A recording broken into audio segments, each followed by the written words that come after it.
All right. And we are back. With Paper Mario music still going in the background. If you can't tell by the story, we're gonna be, by the title rather, we're gonna be playing some Phoenix Wright. I know the general broad strokes of the plot of the first one. I should actually add a tag real quick. This is, by and large, blind. That didn't add to that. Oh, well. So what I'm going to do is, I guess, place one last save state on Dolphin, and then boot up Melon DS. Yes, I'd like to stop the current emulation. That's kind of what I need to do what I need to do here.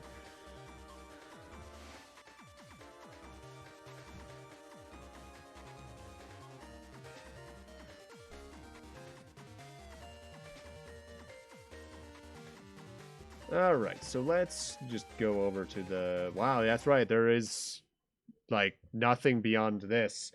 So, I forget whether or not this game is more focused on the bottom screen or the top screen.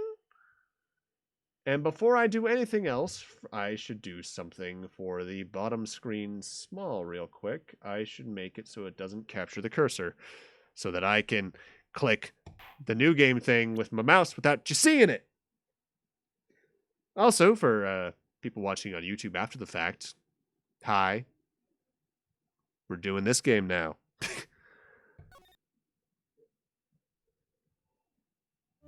Episode 1, the first turnabout.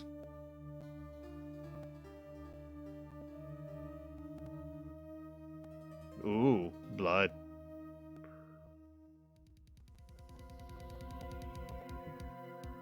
Damn it! Why me? I can't get caught. Not like this! I've got to find someone to pin this on. Someone like him. I'll make it look like he did it. Okay, you're just rushing right out of the gate. I just realized since this is a visual novel, that means I gotta do all the lines, don't I? Fuck. I have trapped myself into a horrible curse. August 3rd, 9:47 a.m. District Court, Defendant Lobby number 2. Boy, am I nervous. Right? Hi, ma'am. Oh, hi, Chief. Whew, I'm glad I made it on time. Well, I have to say, Phoenix, I'm impressed. Not everyone takes on a murder trial right off the bat like this. It says a lot about you and your client as well. Thanks? Actually, it's because I owe him a favor. A favor? You mean you knew the defendant before this case? Yes. Actually, I kind of owe him my current job. It's one of the reasons I became an attorney. Well, that's news to me. I want to help him out any way I can. I just really want to help him. I owe him that much. It's over! My life, everything, it's all over! Isn't that your client screaming over there? Yeah, that's him. Death, despair! I'm gonna do it, I'm gonna die! It sounds like he wants to die. Yeah. Nick! Hey there, Larry. Dude, I'm so guilty. Tell him I'm guilty. Give me the death sentence. I ain't afraid to die. What's wrong, Larry? Oh, it's all over. I'm finished. Finished? I can't live in a world without her. I can't. Who took her away from me, Nick? Who did this? Ah, Nick, you gotta tell me. Who took my baby away? Well, according to the fact that you're the defendant here, apparently you? The person responsible for your girlfriend's death? Newspapers say it was you. Phoenix, I just said that. Come on, man. My name is Phoenix Wright. Here's the story. My first case is a fairly simple one. A young woman was killed in her apartment. The guy they arrested was the unlucky sap dating her. Larry Butts, my best friend since grade school. Our school had a saying, when something smells, it's usually the butts. In the 23 years I've known him, it's usually been true. He has a knack for getting himself in trouble. One thing I can say, though, it's usually not his fault. He just has terrible luck. But I know better than anyone that he's a good guy at heart. That, and I owe him one, which is why I took the case, to clear his name. And that's just what I'm gonna do! I hope. August 3rd, 10 a.m., District Court, Courtroom number 2. The court is now in session for the trial of Mr. Larry. I should not make him Sean Connery, because this guy talks a lot. The prosecution is ready, Your Honor. The, defense is ready, Your Honor. Mr. Wright, this is your first trial, is it not? Yes, Your Honor. I'm a little nervous. Your conduct during this trial will decide the fate of your client.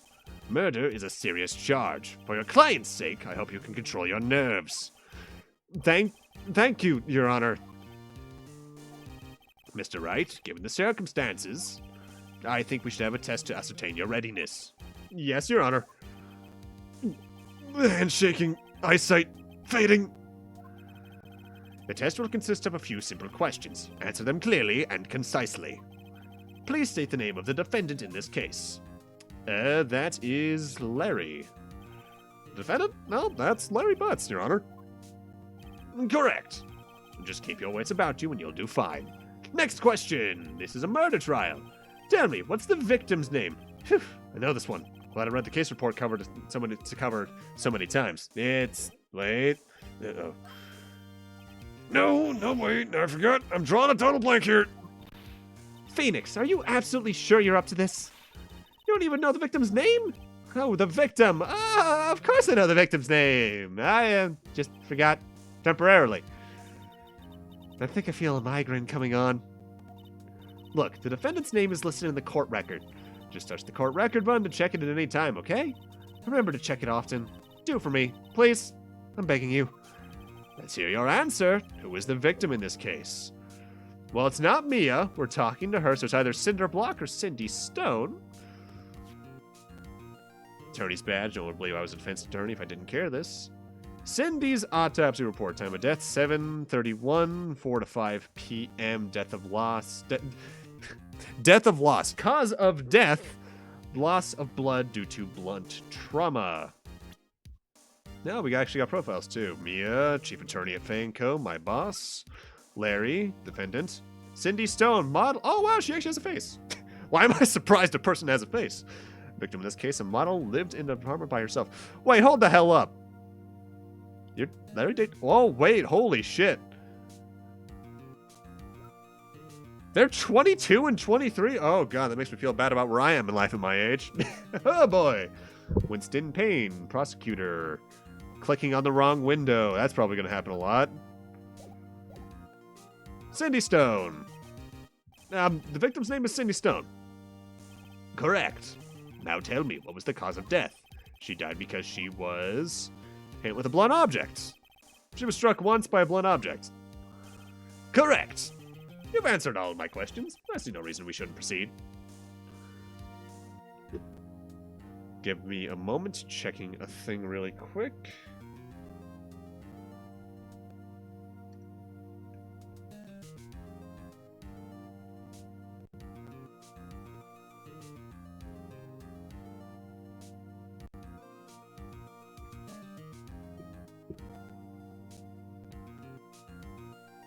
I'm going to put that window there for reasons.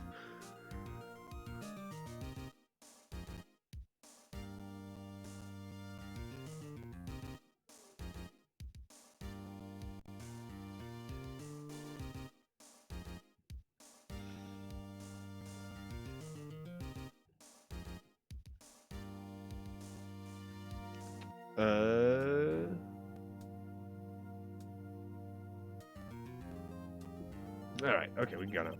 You've seemed much more relaxed, Mr. Wright. Good for you. Thank you, Your Honor, because I don't feel relaxed, that's for sure.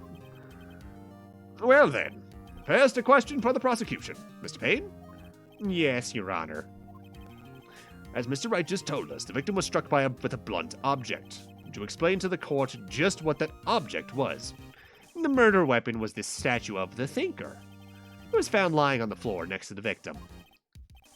I see. The court accepts it into evidence. Statue added to court record. Right? Be sure to pay attention to any evidence added during the trial. The add evidence is the only ammunition you have in court.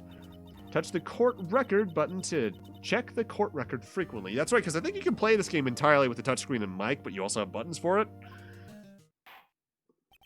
Mr. Payne, the prosecution may call its first witness.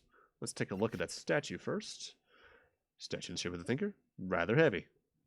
Okay, then. The prosecution calls the defendant, Mr. Butts, to the stand. Chief, what do I do now? Pay attention. You don't want to miss any information that might help your client's case. You'll get your chance to respond to prosecution later, so be ready. Let's just hope he doesn't say anything unfortunate. Uh-oh. Larry gets excited easily. This could be bad. Oh, wait, I should also update the game. I just realized.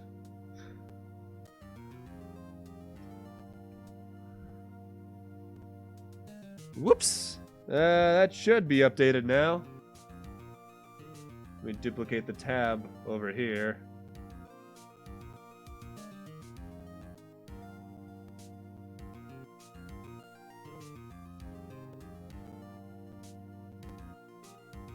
Come on, Twitch. Alright, that's looking good now. We good. We good. Yeah, him! Mr. Butts, is it not true that the victim has recently dumped you? Hey, watch it, buddy! We were great together. We were Romeo and Juliet, Cleopatra and Mark Antony.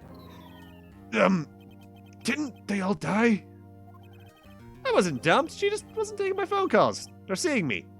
Ever. What's it to you, anyway? Mr. Butts, what you describe is generally what we mean by dumped.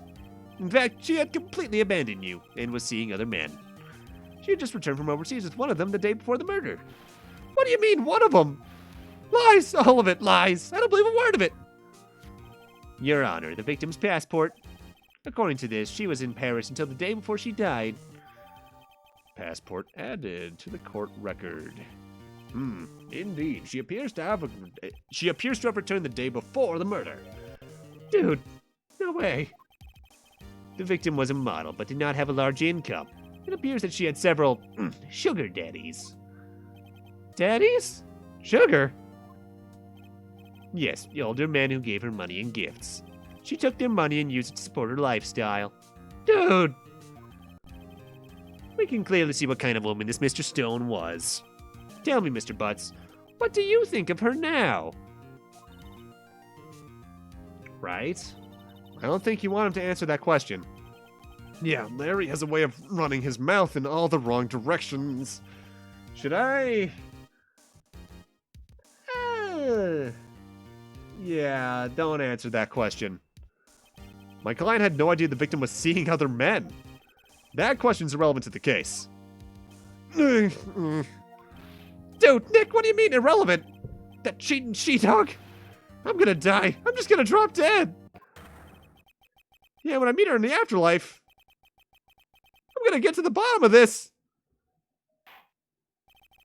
Let's continue with the trial, shall we? I believe the accused's motive is clear to everyone. Yes, quite.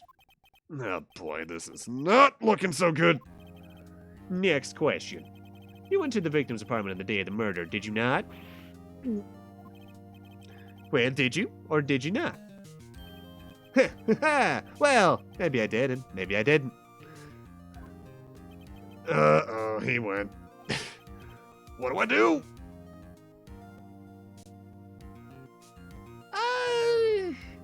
You know what? I feel like withholding this information would be bad. I know, I'll send him a signal. Tell the truth. Yeah, I was there. I went.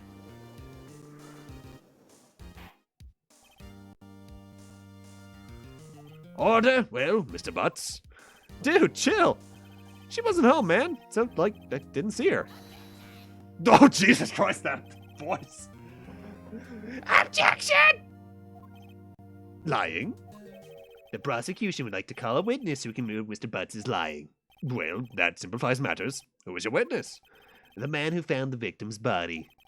Just before making the gruesome discovery, he saw the defendant fleeing the scene of the crime.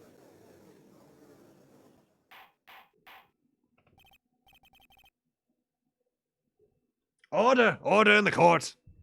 Mr. Payne, the prosecution may call its witness. Yes, Your Honor. This is bad. On the day of the murder, my witness was selling newspapers at the victim's building. Please bring Mr. Frank Sod to the stand.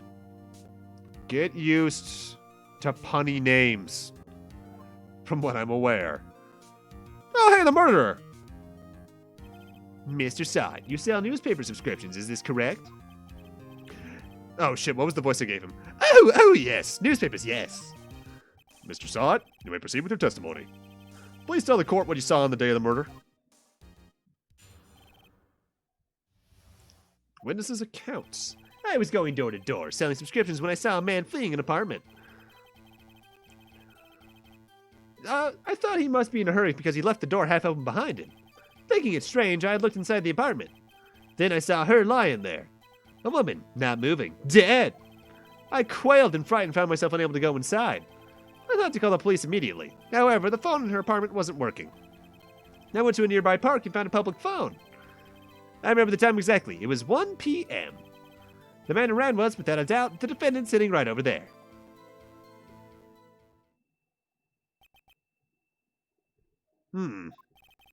Larry, why didn't you tell the truth? I can't defend you against a testimony like that. Incidentally, why wasn't the phone in the victim's apartment working? Your Honor, at the time of the murder, there was a blackout in the building. Aren't phones supposed to work during a blackout? Yes, Your Honor. However, some cordless phones do not function normally. The phone that Mr. Sott used was one of those. Your Honor, I have a record of the blackout for your perusal. Blackout record added to court record. Now, Mr. Wright. Yes, yes, Your Honor. You may not begin your cross-examination. Cross-examination, Your Honor? All right, Wright. This is it. The real deal. What exactly am I supposed to do? Why, you exposed the lies in the testimony the witness just gave. Lies? What? He was lying? Your client is innocent, right? Then that witness must have lied in his testimony. Or is your client really guilty? Ah! How do I prove he's not? You hold the key. It's in the evidence. Compare the witness testimony to the evidence at hand. There's bound to be a contradiction in there. First, find contradictions between the court record and the witness's testimony. Then, once you've found them, present it and rub it in their goddamn faces. Okay! Touch the court record button and point out the contradictions in the testimony. Alright, cross-examination.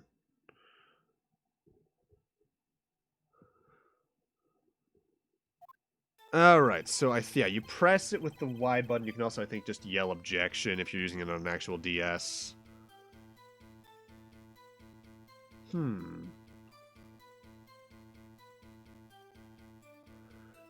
Yeah, actually, you know what? I think you can press everything to ask for further information. Isn't a man leaving an apartment at a common site? I find it odd you would take notice of him. Yeah, I don't know. He just seemed strange to me, that's all. Like he was mad and yet frightened at the same time. Just like a criminal fleeing the scene of a crime. The defense requested that the witness refrain from conjecture. Yeah, of course. What the witness means is that the man he saw looked suspicious. So what happened next?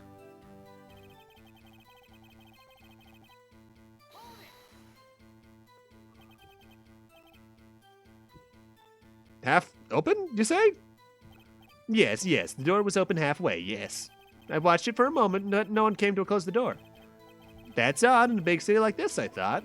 Yeah, I see. And what happened next?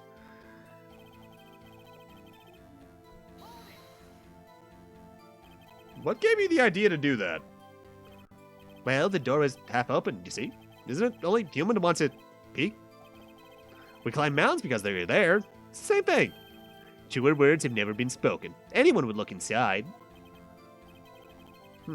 Why did pain cut him off so quickly? So you looked into the apartment. What happened then?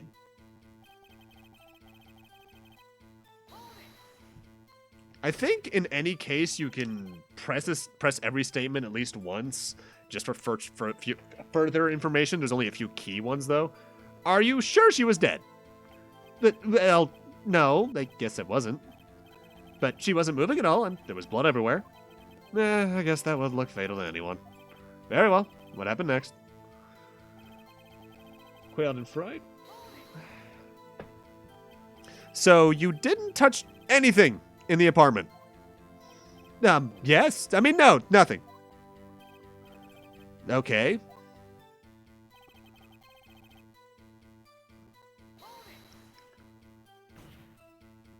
You thought to call the police? Does that mean you didn't actually call them? Please, please, listen to the rest of the testimony. You thought to call the police. What happened next?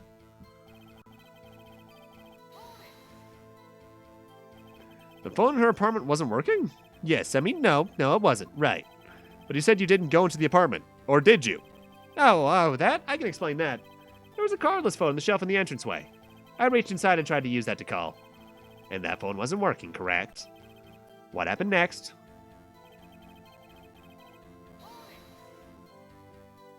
Why use a public phone? Well, you see, I don't have a cell phone.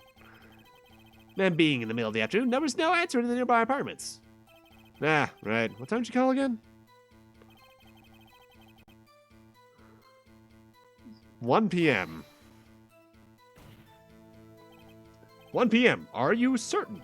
Yes, absolutely. He seems really confident. 1 p.m.? Right. Doesn't that seem strange to you?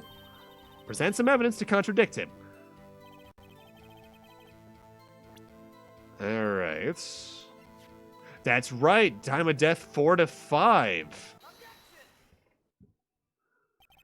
You found the body at 1 p.m. You're sure? Yes, it was 1 p.m. for certain. Frankly, I find that hard to believe. Your statement directly contradicts the autopsy report. The autopsy notes the time of death was at sometime after 4 p.m. There was no body to find at 1 p.m. How do you explain the 3-hour gap? Yeah. Oh, that. This is trivial. The witness merely forgot the time. After his testimony, I find that hard to believe. Mr. Sawit, why were you so certain that you found the body at 1 p.m.? Gee, that's a really good question. Great job, Wright. Way to put him on the spot. That's all you have to do. Point out the contradictions. Lies always beget more lies. See through one, and their whole story falls apart. Whoa, God, this is gonna look weird. I apologize for what's about to happen to the visuals. Because, wait, no, it won't happen. I saved the day. Oh, God, I almost clicked on a very weird part of the screen.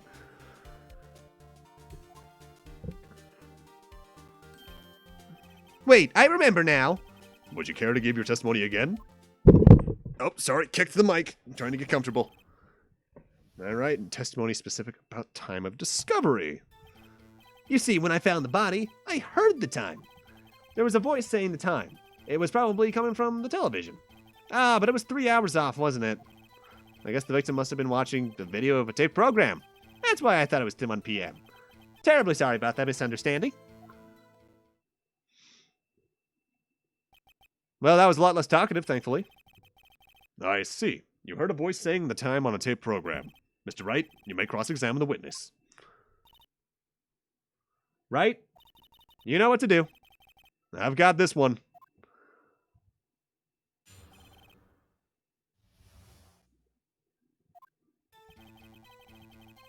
Alright, what do we have about the first one? You said heard, not saw? Yes, heard. All I saw was the body of lying there. I didn't think to look at anything else, at least while my watch. Isn't that a little strange? So you're saying you heard something, but if you were so shocked by the body, you wouldn't hear anything at all. The witness did say he actually heard the time. It's ludicrous to suggest that he wouldn't hear anything. I have to agree with the prosecution. Witness, continue your testimony.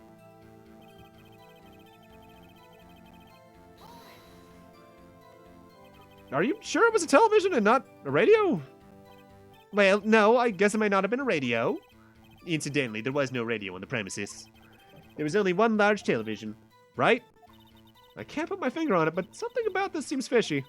Something about hearing the television? The witness has testified he has heard the time.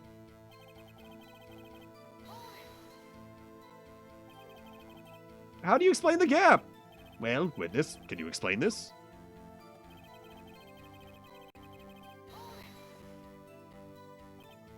Video? Yes, that would explain the time was wrong. True, true. Right.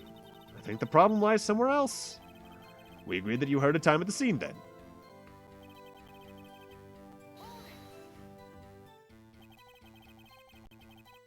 Are you sure the voice you heard said it was 1 p.m.? Yes, I can practically hear it now. It was quite clear. Mr. Payne, has the prosecution verified this testimony? My apologies, Your Honor. I, too, have only just learned that this witness heard the time. Oh, I'm really sorry. I only just remembered now. Terribly sorry about the misunderstanding. Well, you just watch it. Not much point pressing him on that one, was there?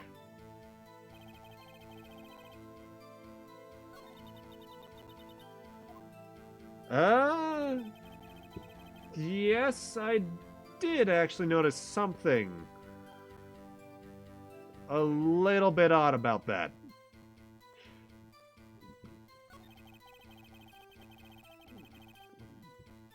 It couldn't have been coming from the television. Because there was a goddamn blackout! Hold it right there. The prosecution has said that there was a blackout at the time of the discovery. And this record proves it. You couldn't have heard a television or a video. The defense has a point. Do you have an explanation for this, Mr. Sod? No, I find it quite puzzling myself. Quite. Wait, I remember now. Mr. Sod, the court would prefer to hear the inaccurate testimony from the very beginning. These constant corrections are harming your credibility. That, and you seem rather distraught. My apologies, Your Honor. It must have been the shock of finding the body. Very well, Mr. Sod. Let's hear your testimony once more, please.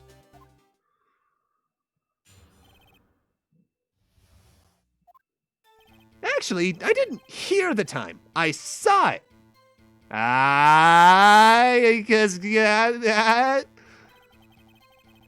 There was a table clock in the apartment, wasn't there? Yeah, the murder weapon. The killer used it to hit the victim. That must have been what I saw. You saw a clock. I guess that would explain it. The defense may cross-examine the witness. Gladly.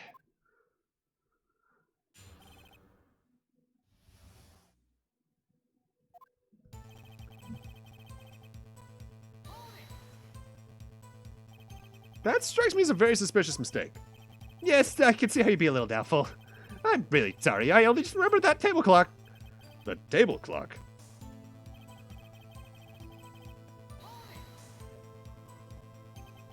A table clock? Was there a clock at the scene? This is the first I've heard of it.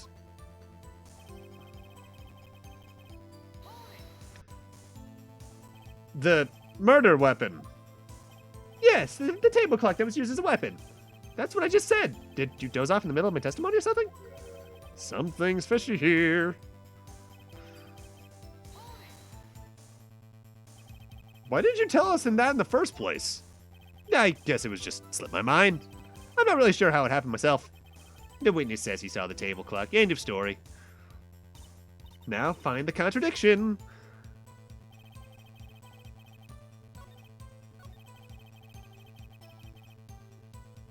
Here, How would you know this is a clock? This is a statue. Wait just a moment. The murder weapon wasn't a clock. It was this statue. Now, how is this supposed to be a clock? Oh, the good music. You with your objections and your evidence. Just who do you think you are? Just answer the question, Mr. Saw It. I saw it there, okay? That's a clock. Your Honor, if I may. Yes, Mr. Payne. As the witness stated, this statue is indeed a clock. The neck is a switch. You just tilt it and it says the time out loud. And it doesn't look like a clock. I submitted as a statue. My apologies. I see. So the murder weapon was a table clock after all. Well, Mr. Wright, it appears the witness's testimony was correct. This is a clock. Do I still have a problem with this? Yeah. Yes, Your Honor, there is a gaping hole in this witness's testimony. The only way he could have known the weapon was a clock is to hold it in his hand. Yet the witness testified that he never entered the apartment. Clearly, they're contradiction. Indeed. The witness knew it was a clock because he went into the apartment. You're lying. You were inside the apartment on the day of the murder. Oh, yeah? Prove it. Prove it I went in there. I'll do you one better than that. I can prove you were the one that killed her. You struck her with the clock, and the shock of the blow triggered the clock's voice. That was the sound you heard. Order in the court. Intriguing. Please continue, Mr. Wright. Yes, Your Honor. Mr. Saw It, the sound must have left quite an impression on you. Understandable, since the murder weapon spoke just as you hit the victim. That voice was burned into your mind. That's why you were so certain about the time. What's the meaning of this? This is all baseless conjecture. Baseless? Just look at the witness's face! Yeah. Would the witness care to elaborate? Did you strike the victim with the clock? That day, I never. Look, the clock, I heard, no, I mean, I saw it,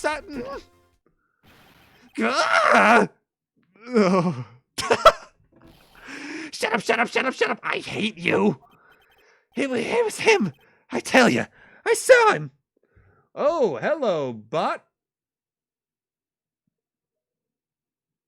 How do I say this beyond saying... that's the button. Begone, bot. So rude. He killed her. He should burn. Burn. Give him death.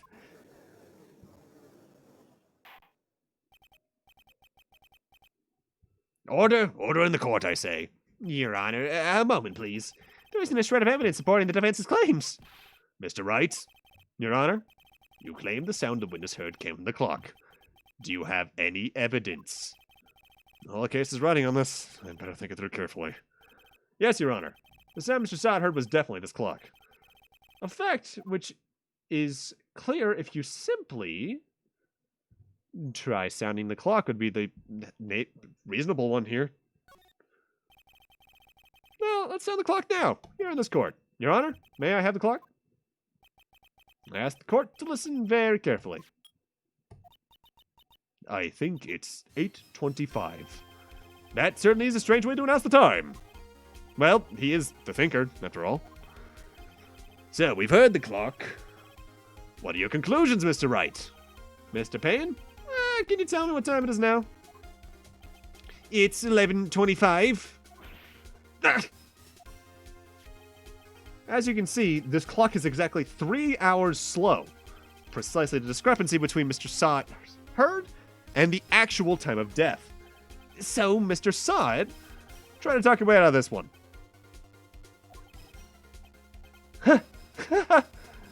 You forgot one thing. Uh-oh. What's he talking about? While it may seem like that the clock is running 3 hours slow, it proves nothing. How do you know it was running 3 hours slow on the day of the murder? If you can't prove that, you don't have a case. Oh, shit, he's right. How am I supposed to prove that? Damn it, so close. Mr. Wright. It seems you lack the critical evidence to support your claim. Yes, Your Honor. This means I cannot let you indict the witness. Unfortunately, this ends the cross-examination and Mr. Frank saw it. I come all the way down here to testify, and look what happens! Treat me like a criminal! A criminal!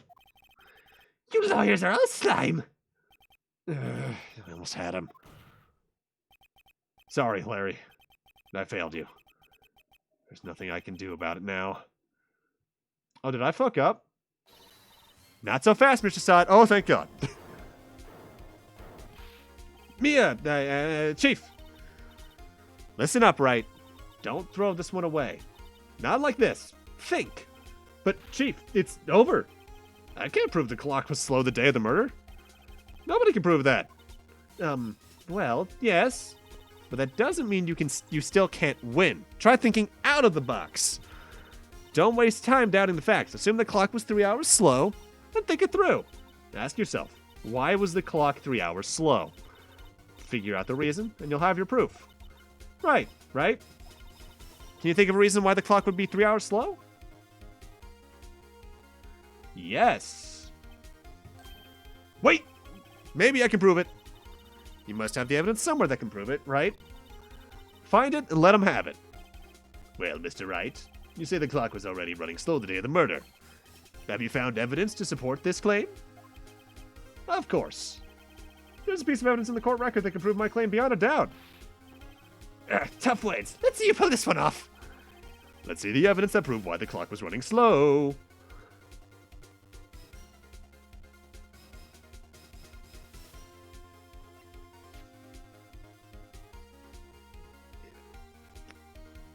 It would probably be the passport.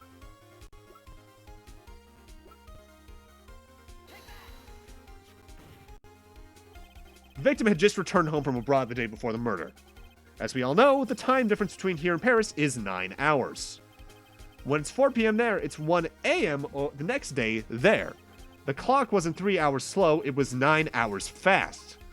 The victim hadn't reset her clock since returning home. That's why the time you heard when you struck her dead in her apartment was wrong. Proof enough for you, Mr. Saw It? Or should I say, Mr. Did It?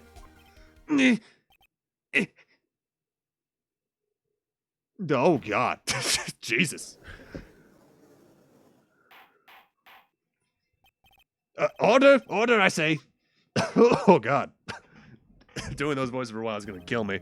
Oh, Jesus. What have I gotten myself into? Well, this case has certainly turned out differently than we all expected. Mr. Payne, your client? He was arrested and has been taken away, Your Honor. Very well. Mr. Wright? Yes, Your Honor? I have to say, I'm impressed. I don't think I've ever seen someone complete an offense so quickly. And find the true culprit at the same time. Thank you, Your Honor. At this point, this is only a formality, but this court finds the defendant, Mr. Larry Butts, not guilty.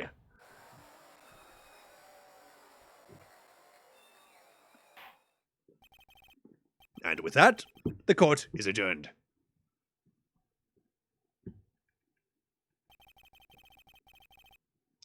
Turns out that Frank Saw It was a common burglar. He posed as a newspaper salesman to check and see when people were out of the house. That day, when Larry went to her apartment, the victim wasn't home. After he left, Mr. Saw It let himself in to do his dirty work. While he was searching her place, the victim returned. Flustered, Mr. Saw It grabbed the nearest blunt object he could find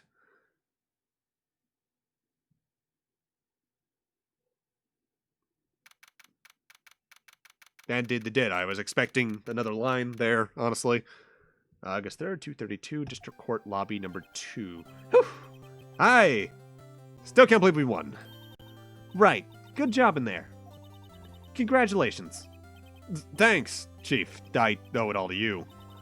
Not at all, not at all. You fought your own battles in there. It's been a while since I've seen a trial end on such a satisfying note. I've never seen the Chief looking this happy. If she's this glad, imagine how Larry must feel. My life is over. Larry, you're supposed to be happy. What's wrong now? Oh, Nick.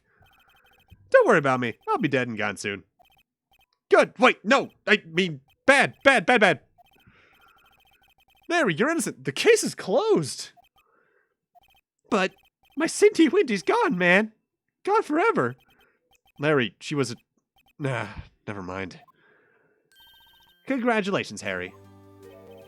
Harry? Yes, you. I can practically see the headlines now. Harry Butts, innocent. Thanks. I really owe you one. I won't forget this, ever. Let's celebrate. Dinner? Movie? My treat. Oh, no, I couldn't. Hey, I was the one who got you off the hook. Oh, hey. Here, take this. It's a present. A present? For me? Wait, wasn't this the evidence that... Actually, I made this clock for her. I made one for her and one for me. Really? You made this? Well, thank you. I'll keep it as a memento. Yo, Nick. Can you believe it? I was so into that chick. And she was just playing me for a fool. Don't that make you just want to cry? Larry. Are you so sure? Excuse me? I think she thought quite a lot of you in her own way. Nah, you don't gotta sympathize with me.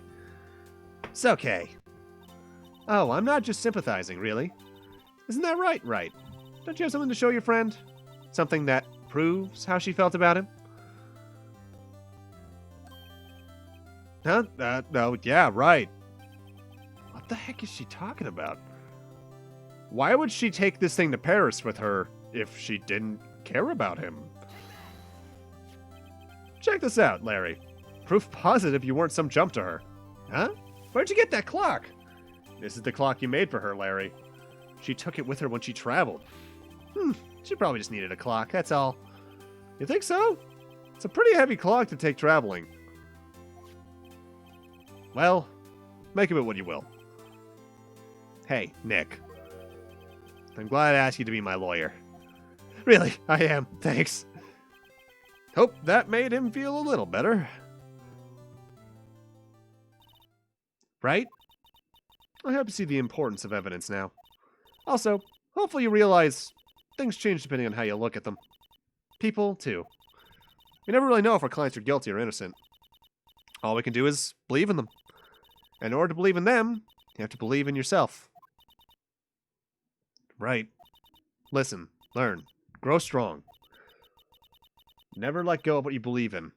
Never. Well, I think our work here is done. Shall we be off? Yeah, I guess so. Say, how about dinner? On me? We'll drink a toast to the innocent butts. Yeah! Oh, speaking of Harry. You're saying part of why you became a lawyer was because of him? Yeah, part, at least. You'll have to tell me more about it sometime. Maybe over drinks? And so my first trial came to a close. Larry slapped me on the back and said, "Gee, Nick, it's good to have friends." But I'm pretty sure he's not going to pay me. Unless you count the clock he gave to Mia. I didn't know it then. But that clock was soon going to be at the center of another incident. And my promise to tell the chief about me and Larry will be one promise I wouldn't be able to keep. So this is all told from like a far distant nature. A brand new episode has been added. Press start at any time to save your data. All right. It's a good thing I still have the thing, the controller connected then. Because I probably will need to cut stream off in the middle of cases sometimes. I'm not making that sound effect. Hello? This is Maya. Hey, Maya. It's me. Mia! What's up? You haven't called in a while. Sorry, I've been so busy. How have you been? Well, lonely. It's all your fault. Nah, I'm just teasing. I've been great. I'm finally getting used to having my own place. That's good to hear. Actually, I'm calling because I have a favor to ask. I know. You want me to hold evidence for you? Sharp as always. There's a lot of buzz about the upcoming trial. I just don't feel safe keeping the evidence here. I gotcha. So what is it this time? It's A clock. A clock? Yeah, it's made to look like that statue, the Thinker, and it tells you the time. I thought you might like it. You always like toys. Hey, I'm not a little girl anymore, sis. Now. You know I'm only teasing. Ah, I should probably tell you, the clock isn't talking right now. Huh? It's not working? That's lame. I had to take the clockwork out, sorry. Put some papers inside it instead. Papers? Is that the evidence then? Well, there's a possibility that it might turn out that way, yes. Can you come by the office tonight, say 9, to pick it up? I'll be in a pre-trial meeting until then. Okay, sis. I expect dinner. Something good. Like burgers. I could really go for a good burger. Fucking mood. Okay. We'll hit the usual joint. All right, it's a deal. Okay, sis. See you soon. Yep, I'll be waiting, Maya. Conversation recorded September 5th, 9:27 a.m. That's going to be important. September 5th, 8:57 p.m. Now, Miss Faye, I'll take what's mine, the papers. I'm sorry, but I can't give you what I don't have. Miss Faye, you're a poor liar. Why, I see it right over there. That must be the Thinker that swallowed those papers. How could you know? Oh, you're not cogniferous in my background? Gathering information is my business, you see. I should have been more careful. Oh, my dear Miss Faye, I'm so very sorry. But I'm afraid I must ask you for one more thing. Your eternal silence. Farewell, Miss Faye.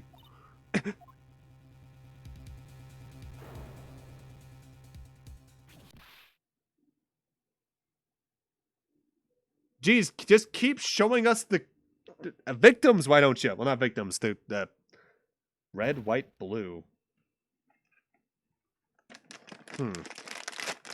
Pardon me, I have croutons to eat on the side.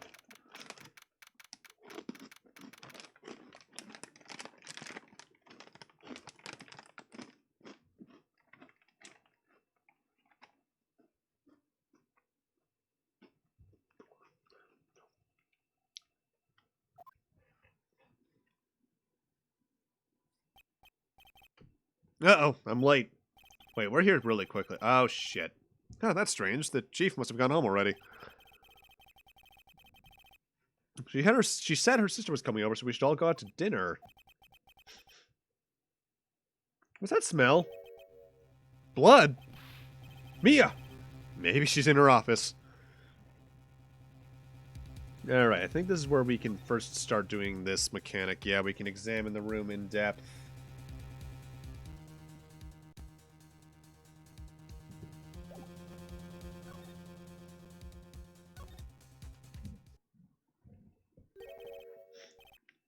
That smell. Blood.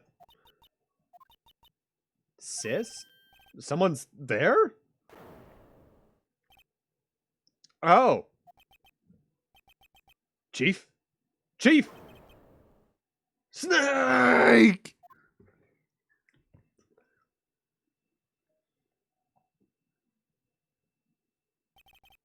Who are you?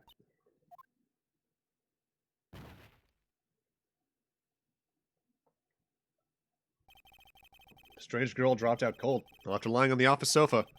I went back to the chief where she lay under the window.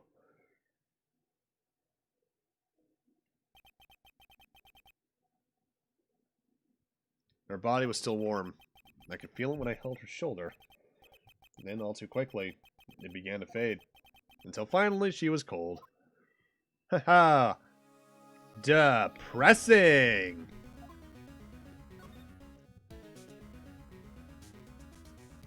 Holy shit, the Thinker is huge.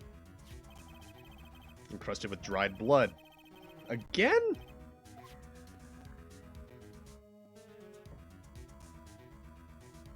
Glass shards.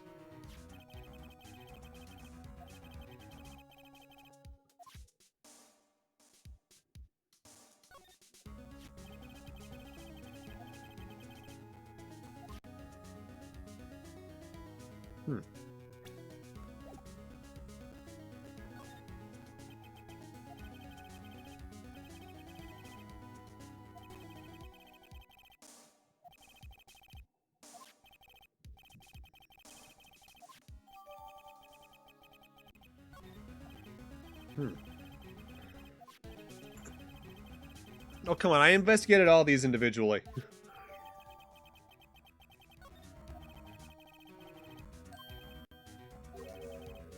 Paper in her hand, huh?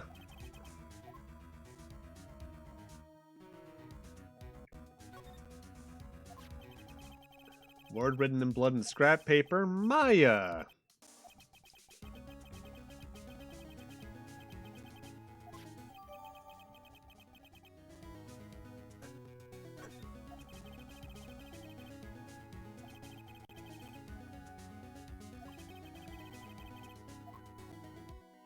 Yeah, let's go call the police.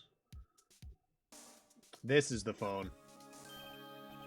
Right, I'd better call the police. That's funny. A few of the screws on the receiver are missing. Like someone was halfway through taking it apart. Police! Please come quick! What was that? Someone screaming from outside the window? Oh, shit. She's staring right at me. She's holding a phone in her hand.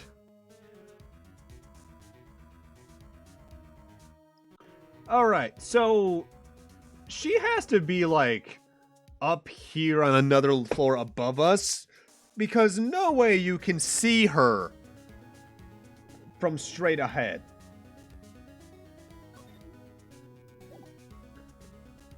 It's the only thing I can figure out there, at least. That girl just now, where'd she go? Put her right there on that sofa. Uh-oh. I hope she didn't run on me. Napes! Don't stare at me like that. Excuse me, but who are you? It's okay, I work here. Maya, no? Oh, yeah, the sister. Maya. So Mia was writing this girl's name.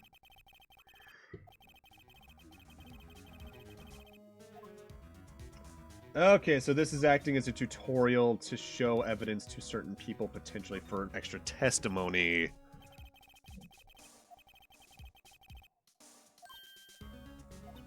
That's my name! Why would she write my name? Please, just calm down. Why would she just write my name? Uh-oh. Now I've done it. Oh, shit, the fuzz! The police. Sounds like they're coming this way. Freeze! Police! Gumshoe! Hell yeah. One of my few characters I'm, like, fully aware of, like, their general personality. I love this motherfucker. Alright, I'm Detective Dick Gumshoe, see? Gumshoe? What an odd name. We received a report from the building across the way, see? Got a person saying they saw a murder? Must have been that woman I saw. Anyway, I don't want either of you moving 1 inch, okay? Great, just great. Phoenix, you touched her. Your fingerprints are on her. Maya, wait, she wouldn't have. Nah. Whoa! Excuse me. Yeah. This word Maya here mean anything to you? That's my name. What? Victim drew this hidden note in her own blood, see? With her dying breath, she wrote down the killer's name. Killer? I'm not. Case closed. You're coming down the precinct, ma'am. What?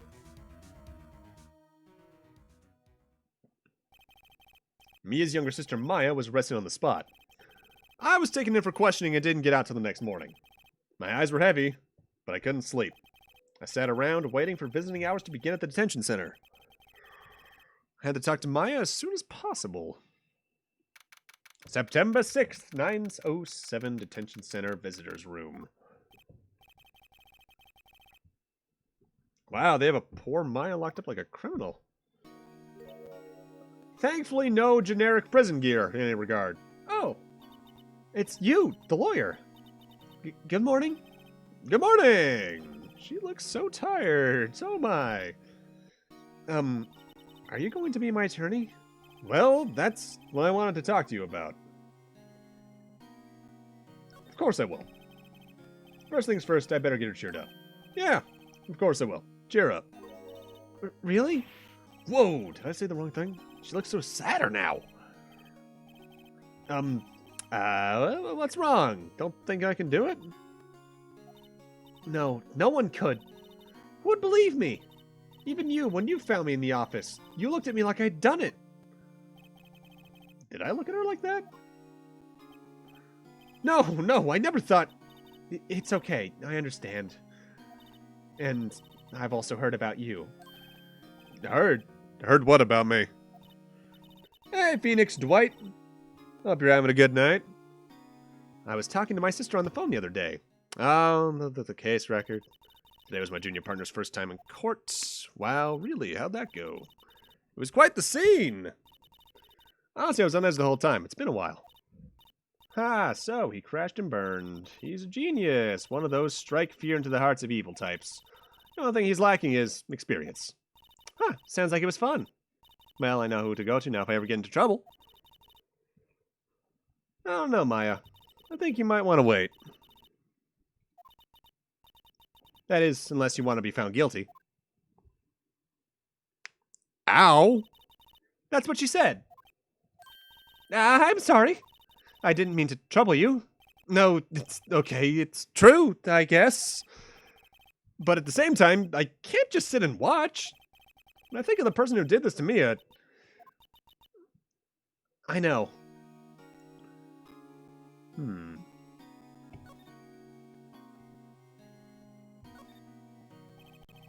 There's something I've been wanting to ask you. What's with that outfit? Oh, this? This is what all acolytes wear. It's my uniform, you could say. Acolytes, like people in religious training? What is it you do? Oh, it's nothing strange, really. I'm a spirit medium. In training. Spirit medium. I'm pretty sure that qualifies as strange. Could you tell me about the day of the murder? Yes. Let's see. That morning, I got a call from my sister. She wanted me to hold on to a piece of evidence for the upcoming trial. Evidence? Yes, that clock-shaped thing, like the thinker. Ah, the one Larry made. How could that have been evidence in a case? Right. She said something about that. I remember. Do you want to hear it in her own voice? Her own voice? Yeah. I'm pretty sure our conversation's on my cell phone. You recorded it! Yeah, I forgot how to delete those things. So you say you have a conversation with your sister on your cell phone. Hope you're having a good night. I forget if I mentioned that, by the way. Let's hear it. Right. Oh, I just remembered that detective took my cell phone. Sorry. Oh, right. Of course. Next time I see Detective Gumshoe, I'll ask him for it. I'll write you a note so you don't forget, okay? Sure, thanks. Oh, that's gonna come in handy. Could you tell me about the day of the murder? Sorry, I know it must be hard. No, it's okay. All I've been doing the last few hours is talking about it. I've kind of gotten used to it. Let's see. That morning I got a call from my sister. She wanted me to hold on to a piece of evidence for an upcoming trial. That's the thinker clock that Larry made. It practically qualifies as a serial murderer by now. So then, when did you arrive at the office? Well, that line's kind of fucked up now that I think about it. It was right around 9. The lights were off and I could smell blood. Then I found her, my sister. Thanks, Maya. That's all I need to hear for now. So you're an acolyte, or medium in training? That's right. The Fae family, especially the women, have always been very sensitive to the spirit world. Wait a second, you said the Fae family? So Mia was into this stuff too? Of course! She left the mountain to follow her career, she said. Her powers were first class too. I had no idea. Wait. What? So you're a real, honest-to-goodness spirit medium, with ESP and all that? Yes, in training. Well, can't you contact me as spirit then? We could just ask her who killed her. I'm sorry. I'm still in training. I couldn't do something on that level. I thought that would be too easy. Huh? Something the matter? I was wondering, could I ask you a favor? This is the address of a famous lawyer. My sister gave me this a long time ago. She said if I was ever in trouble, I should call him. And, well, I'm in trouble. You think you could go ask him to represent me?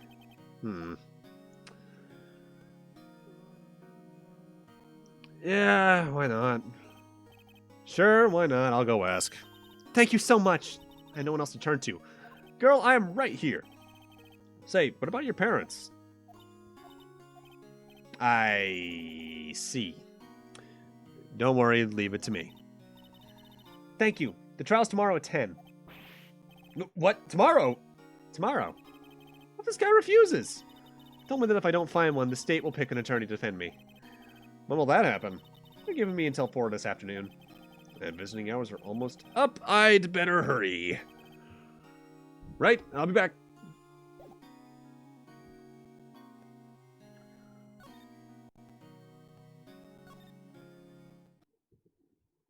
Guess let's just go over to the place she wants us to go to. According to the receptionist, the big boss is out. She couldn't say when he'd be back. It must be hard to keep track of everything when you're a famous lawyer. I'll just have to come back later. Well, guess back to our place. September 6th, Fay & Co. Law Offices. Offices, fellow police officers. They're all busily searching for clues. Hey, you there! This is a crime scene, pal. No trespassing. Sorry. Don't I know you from somewhere? Wait, you're the Butts guy, aren't you? No, Phoenix Wright. How can anyone mistake me for Larry? I guess I got the wrong name, Mr. Wright. Sorry about that. That Butts guy, he was a killer. And you're no killer, right? He was proven innocent. Right. And you were Detective Gumshoe. Gumshoe, wasn't it? Detective Gumshoe? Right, at your service. Hang on, that's Detective Gumshoe to you, pal. Anyway, get the name right. And don't go calling me Dick. Hey, Dick, get over here. Yes, sir.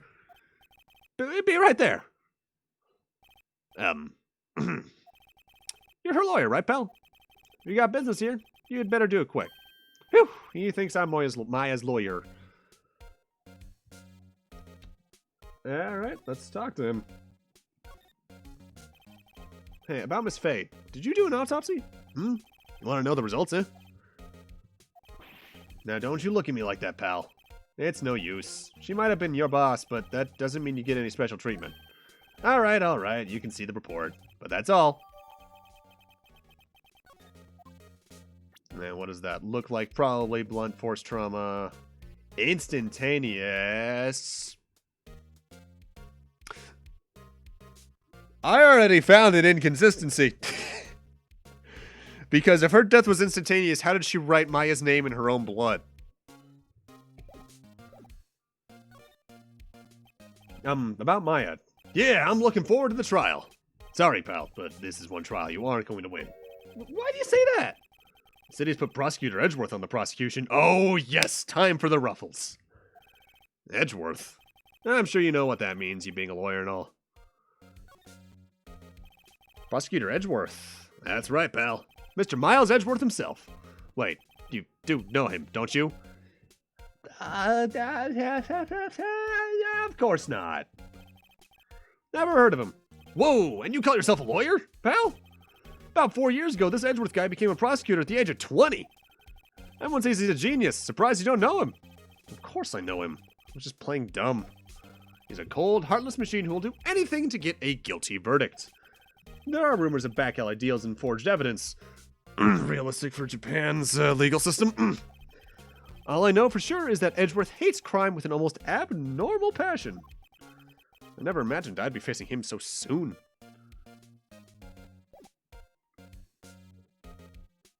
Alright, so let's... I guess to give him the memo I need to do this. I was wondering, did you see Maya Faye's cell phone? Oh, that? I have that.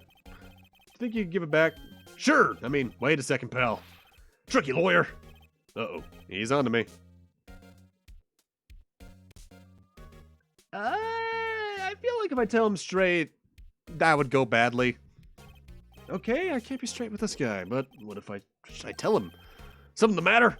Oh, no, that carrying strap on the cell phone. Yes? It says the Steel Samurai Warrior of Neo Tokyo. Steel Samurai? That action hero on TV? Yeah, you see that strap is a collector's item. She was worried it might get lost if it went down to the precinct. That what she said? Yes. Okay, pal. I wrote down the numbers. She called all the numbers she wrote down anyway. Here you go. Seems he didn't notice the recorded conversation. Booyah. Check the court record to hear the recorded conversation. You all done, pal? Yes, thank you. I'll be heading out now. Oh, wait. One more thing I wanted to mention to you. I don't suppose you're planning on talking to that witness. Anyway, you better not. No influencing the witness with your lawyerly ways, pal. Come to think of it, I had completely forgotten about her. The witness? Yeah, Miss April May. I'm sorry about this, but I can't tell you anything about her. Well, you just told me her name, Miss May, huh? So you've sent her home already, then? You're trying your lawyerly tricks on me now. She's not to go outside her room until the trial, so she's still in the hotel across the way. I guess I should know better to try and get a detective to leak information. You got that right, pal. Time to pay a visit to Miss May.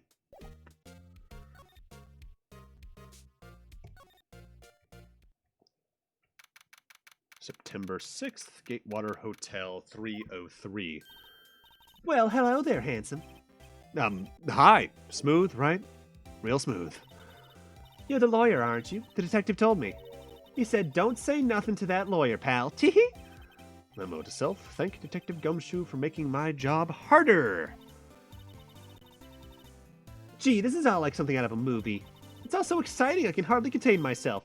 Ooh, let me go freshen up so that I can look the part of a beautiful eyewitness. I pity the lawyer that had to cross-examine this one. Phoenix, that's us. That's us in like probably 15 minutes, maybe, not even.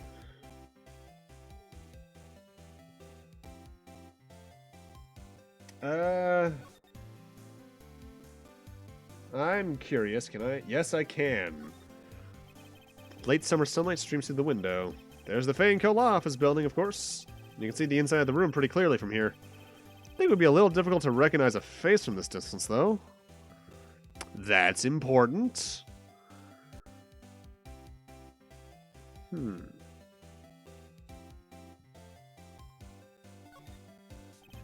A bottle and 2 glasses are on the table. Someone must be staying with her. Reasonable. Flowers are fake, as expected. I know some flowers and tulips, but that's about the extent of my floral knowledge. Same! Actually, even less than that. I know...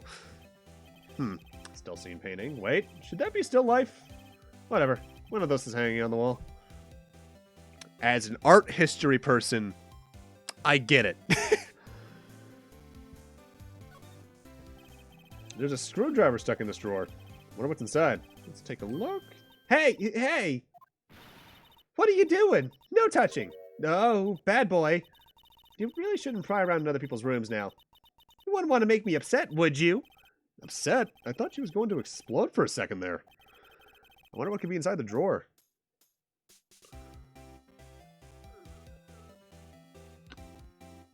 I'm going to take a guess that she's going to hold to the thing Gumshoe said. So me talking to her is probably going to be a waste of time. I guess let's head over to Grossberg, see if he's there now. Seems like Mr. Grossberg's out. Well, maybe I should just wait here for him to come back. If that wasn't the most over-the-top clearing of the throat I've ever heard. So you're the one they say has been looking for me. Yes, that's me. He looks even grander than I imagined. That badge on your collar. So you're a lawyer, are you now? Yes, well, yes. And what do you want? I'm not particularly busy these days. Please, proceed. Not busy? Then how come no one could get in touch with you? Something the matter? You came to see the one and only Marvin Grossberg, did you not? Well, here I am, boy. What do you want? Out with it. Well, sir, actually, it's about Maya Fey. That's a face. Yes, Maya Fey. Go on. Why the strange reaction? Cha-cha, I'm really quite busy here, son. I can't go taking cases on a day's notice. No, it's quite impossible.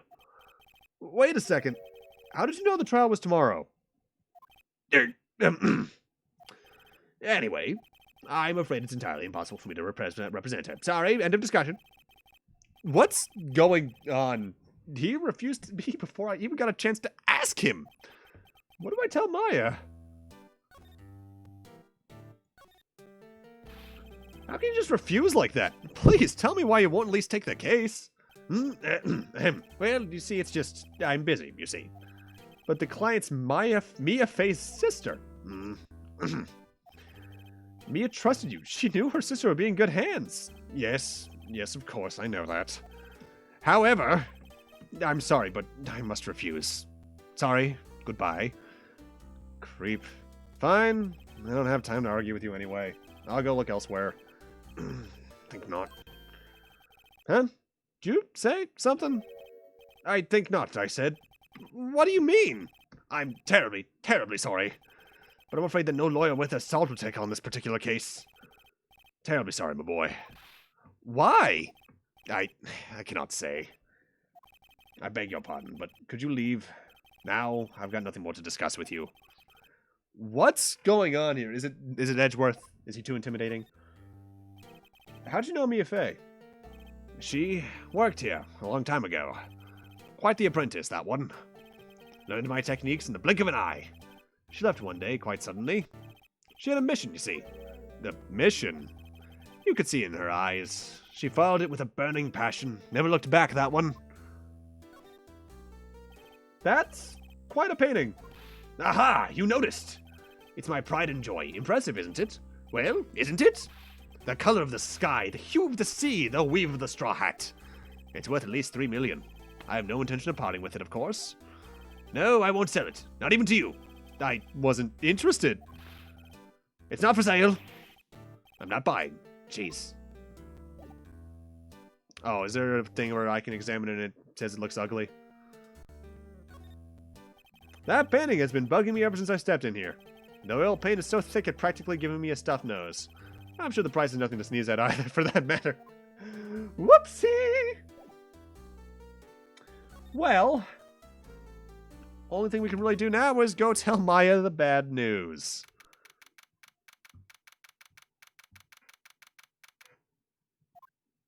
Hiya! Oh, you're back. Did you find the lawyer? Well, what do I tell her? Well, see, just be honest, I really don't think you should use that guy. He didn't seem healthy. He was all skin and bones. What really happened? You don't mean he refused to help? I see. I've been abandoned then. Look, kid, it's... I thought that music was about to go an entirely different path, and I don't know why. Huh. What about your family? I only had my sister. My father died when I was very young, and I don't know where my mother is. Don't know? So she could still be alive. The women in my family have been mediums for generations. They say that ESP runs in our blood. About 15 years ago, our family was involved in an incident. There was a man and he ruined our mother's life. Ruined? After that, she disappeared. Several years after that, my sister announced she would become a lawyer and she left the mountain. So, you live by yourself? Yes, I've gotten used to it. Oh, also, I had to become independent or I would lose my ESP. I feel bad for her all by herself up on that mountain. So, who was this man who, ruined your mother? About 15 years ago, there was an unusual murder case. It made quite a stir. Everyone was talking about it, apparently. Police were running out of leads and they were getting desperate. Wait, they didn't use a spirit medium, did they? The police convinced my mother to try and contact the victim. Wow, so what happened? The case was solved, we thought. You thought? The man my mother helped was the police capture was innocent. The police's consultation with the medium had all been carried out in secret, of course, but a man found out about it and leaked it to the press. He told all the papers that my mother was a fraud, and the media jumped on it big time. Oof. My mother became the laughingstock of the nation. I see. White. Huh? Excuse me, White? That was his name. My sister told me. White, huh? Just a little longer now before the state-appointed lawyer comes, I guess. 4 p.m. Time's up. What should I do? Do I just leave her and go home?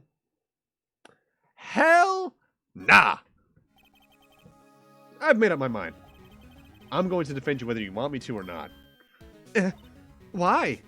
Why? Well, all three of these are technically accurate, but this feels right. No one's a sad person without any friends. I know. I've been there. Long time ago. Why did I become a lawyer in the first place? Because someone has to look out for the people who have no one on their side. Maya, I won't abandon you. You can count on me.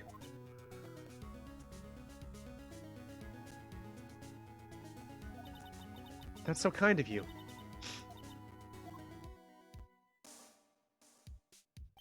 Well, let's fight this one and get you out of here. Right, thank you.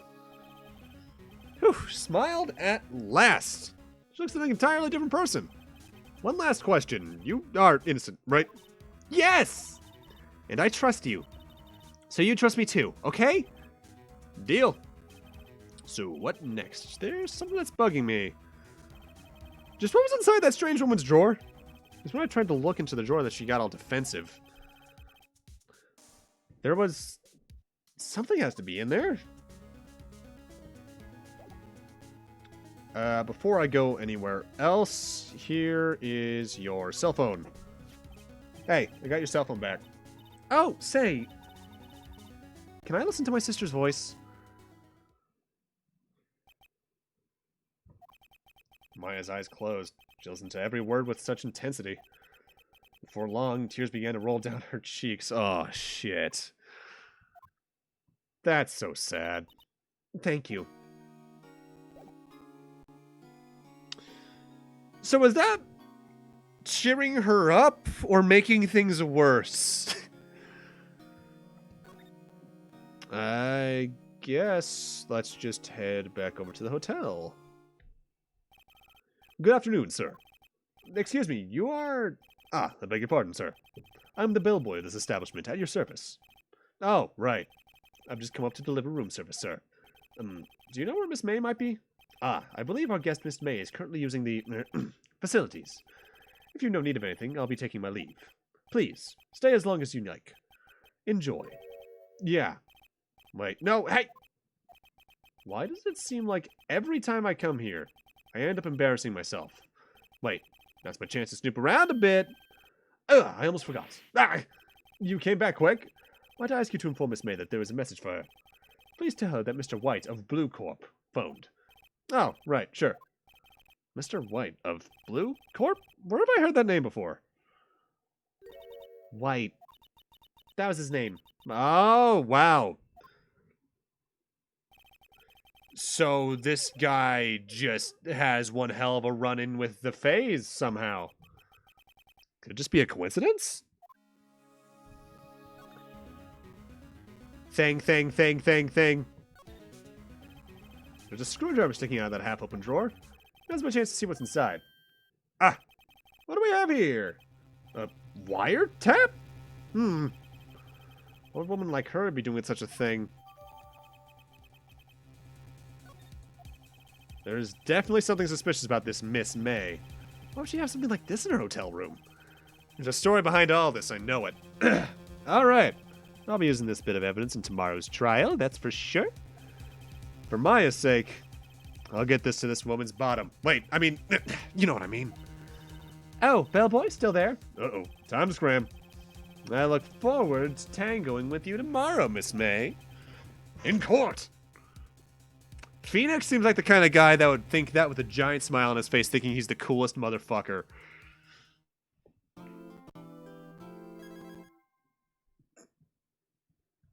When really, he just comes across as a complete doofus.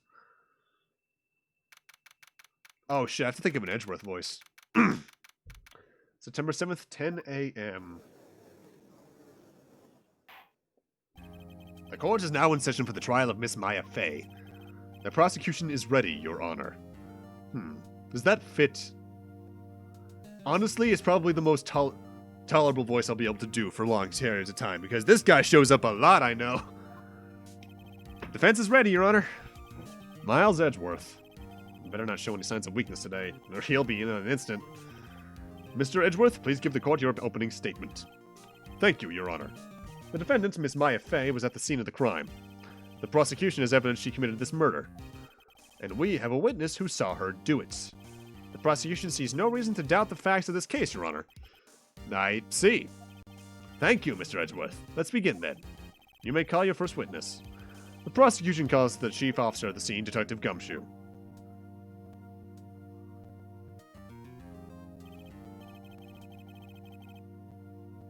Witness, please state your name and profession to the court.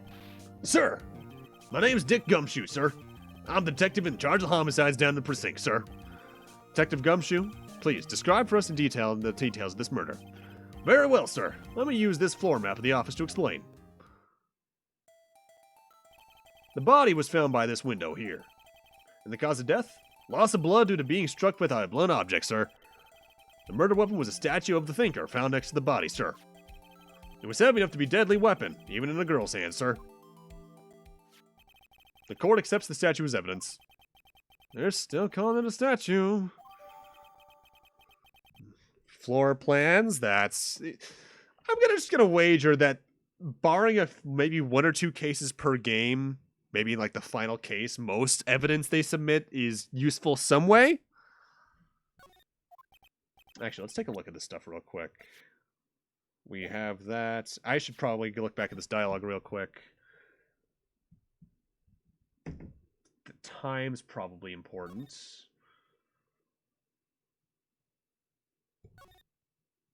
Clock doesn't work at this point, so that's important because she took out the batteries. All right. Oh, no, I'm not done there. Glass shards, broken recognition. Wiretap, no further details. Maya. Floor plans give a clear view of what would have been visible, so anyone that would have been over here or here is just not seen. And that's it. That's all I got. Now, detective. Yes, sir. You immediately arrested Miss Maya Fey, who was found at the scene, correct? Can you tell me why? Yes, sir. I had hard evidence that she did it, sir. Detective Gumshoe, please testify to the court about this hard evidence.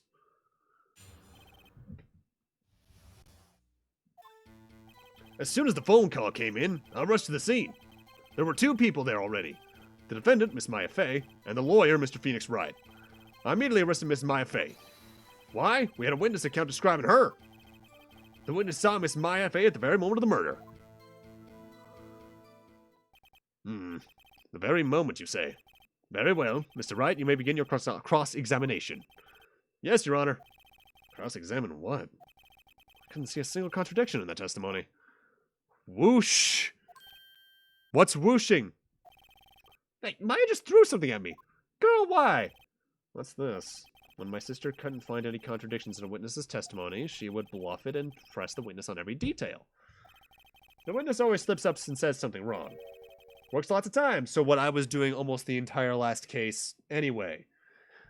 I may be croissant. Yeah, I might be croissant. Heh, I should have expected Maya would know some of her sister's tricks. Actually, wait, what do you mean I might be croissant? I am confused, Lob. No, Your Honor, I'd like to begin my cross-examination.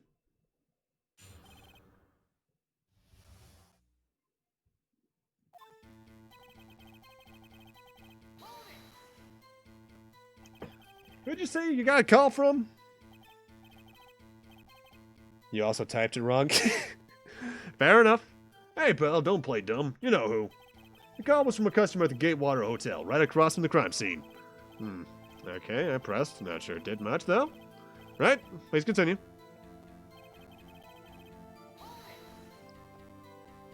Detective Gumshoe, how long would you say it took between you receiving the call and your arrival at the scene of the crime? Right, I'd say it was about 3 minutes. That's pretty fast. Our motto this month is quick response. Sound like you said cross-examination? Yes, correct. Actually, my attorney's badge kind of looks like a croissant. It's all connected. That's how I got there before the killer got away. Indeed. So, tell us who the two people you found at the scene were. Yes, sir.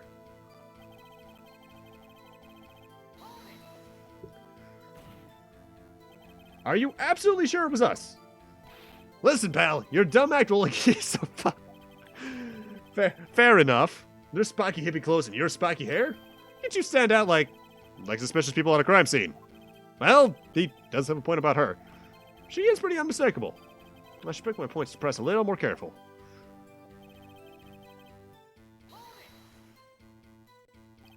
Why is that? Why was your reasoning?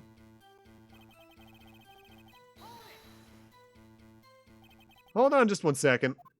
Yeah? If I heard correctly, you said you arrested her because you had a hard evidence she did it, correct? Huh? Did I say that? Me?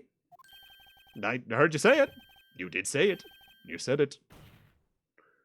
Exactly what about the suspicious woman in pink's claim was hard evidence? What? Miss May isn't suspicious, and she sure isn't pink, pal.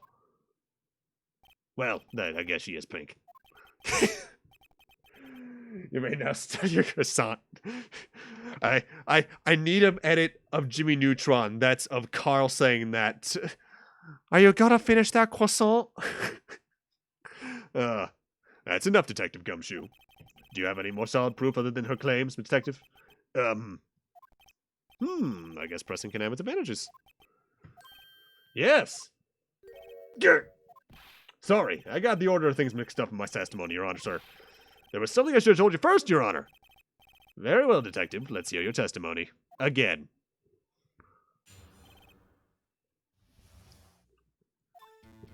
After securing the suspect, I examined the scene of the crime with my own eyes.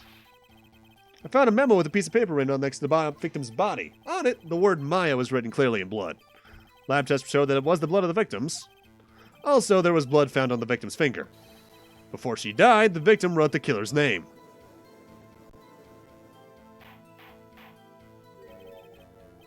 How do you like that? That's my hard evidence. Before we begin the cross-examination, I have a question for you, Detective.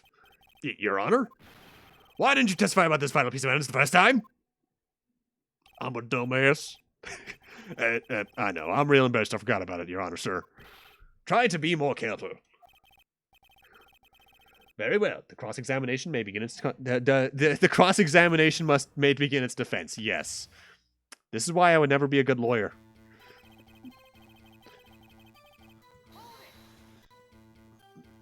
And did you find any evidence?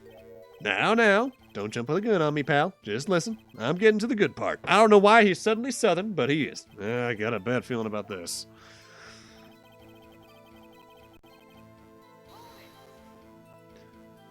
Just because you found it next to the body doesn't mean the victim wrote it. Oh, then who did write it, Smarty Pants? Who? The killer? The killer. Anyone can see that. Oh. You're saying the killer wrote her own name? Buddy, please. She was framed! Hold on. If that's the case, where's your evidence? I guess that was a bit of tall order for you. Those without evidence shouldn't open their mouths, Mr. Wright. Yeah, pal. Well, Detective, tell us what was written on that memo you found. Are you sure it was blood? Maybe it was ketchup. Do you have proof it was Mia who wrote that?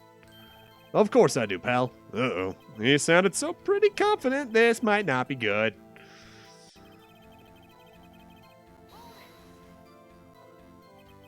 What kind of tests were these again? Yeah? What kind? Well, I've heard they take the little bits in the blood, hermagoblins, hermagoblin bobbin. I refuse to testify in this matter, sir. I'm no expert on blood tests. Yes, that was quite clear. You may continue with your testimony. Thanks, pal. I mean, Your Honor, sir. Detective Gumshoe? Yeah? I think you can expect a pleasant bonus in your next paycheck. That was a mess. Right, where was I?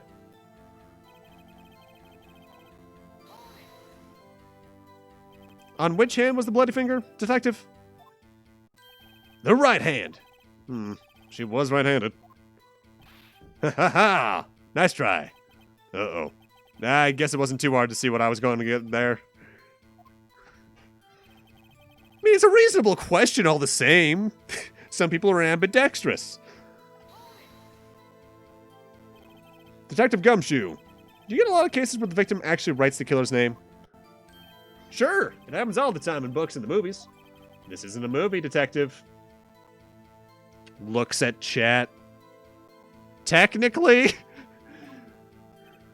Oof. Let's talk about reality, shall we? I guess I haven't heard of many cases. No. Don't you find it a little odd the victim would write down a name, especially the name of her own sister? Yeah, actually, you got a point, pal. Stop right there. The witness's opinion on the matter is irrelevant. The facts are clear. The victim wrote down the name of the accused. The victim told us the name of her killer. This is where I present the autopsy report because it says her death was instantaneous. That didn't go so well. That's right. What he said.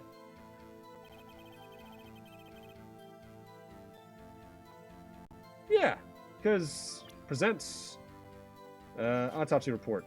Instantaneous. Detective Gumshoe, there's one thing I want you to clarify for me here. You say the victim, Mia Fey, wrote this note that she was accusing the defendant, Mia Fey? That's really what you're saying? But what? This isn't one of those lawyer tricks now, is it? Of course she wrote it. Who else would have? You have it backwards, detective. Backwards? The victim is the only person who absolutely could not have written it. This is a report from your department, detective. Immediate death due to a blow from a blunt object. She died immediately. But no butting your way out of this one, detective. Yeah, and I guess it is kind of an interactive movie, isn't it? Order, order. The defense has a point. Someone who died immediately wouldn't have the time to write anything down. Mr. Wright? I beg your pardon, but when exactly did you obtain that autopsy report? When?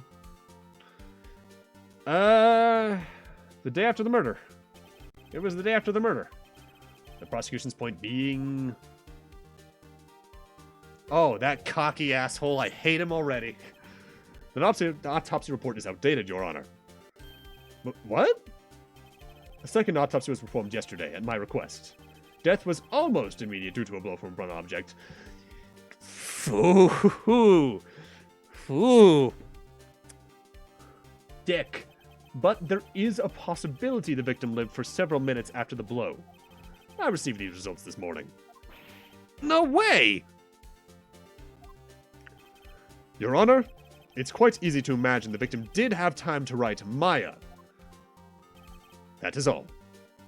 This isn't a performance art, asshole, you and your stupid fucking ruffles that I actually do kind of like as a character design trait. I see. Damn you, Edgeworth. I should have known you'd have something at your sleeve. Why, Mr. Wright, you look shocked. Something you want to say?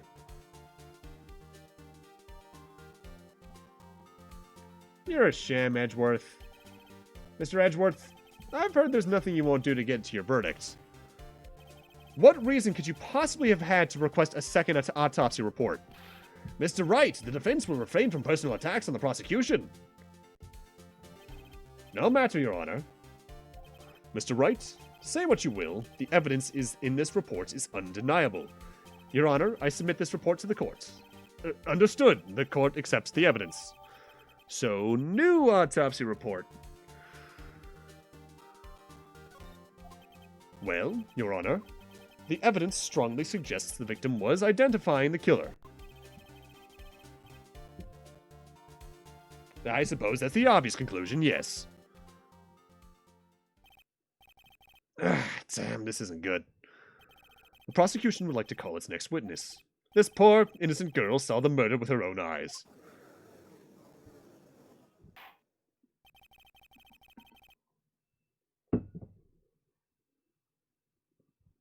Let the witness, Miss April May, take the stand. Exactly what part of her is innocent? I mean, we know she didn't kill her. Witness, your name, please? April May. At your Jesus Christ, that's not necessary.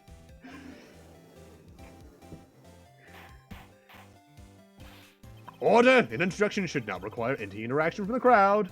The witness will refrain from wanton winking. Aw, yes, Your Honor. This is not good. She's already captured the heart of every man in the court. Tell us, where were you on the night of September 5th when the murder occurred? I was, in my hotel room? I checked in right after lunch. And this hotel is directly across from the Fay & Co. law offices? Defense about to become the offense? Damn right, I'm about to slug this boy. That's right, big boy. Please testify to the court about what you saw.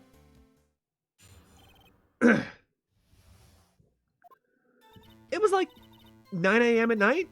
PM, rather. I looked out the window, And then, I saw a woman with long hair being attacked. The one attacking her was the mousy girl sitting in the defendant's chair. And then the woman, dodged to one side and ran away. But that girl, she caught up to her and she hit her. Then the one with the long hair, she kind of slumped. In the end, that's all I saw. Every little bitsy witsy. Please stop with the winking. Well, Your Honor. I see. It is remarkably solid testimony. I don't see a need to trouble the witness any... Wait, Your Honor. Yes, Mr. Wright. What about my cross-examination? I thought the witness's testimony just now was quite firm, didn't you? Mr. Wright, I understand you were Miss Mia Fey's understudy, were you not? You must know her techniques well. Her cowardly way of finding tiny faults in perfectly good testimonies. Hey, how dare you? Well, Mr. Wright, will you cross-examine the witness? Yeah! No, the fucking shit!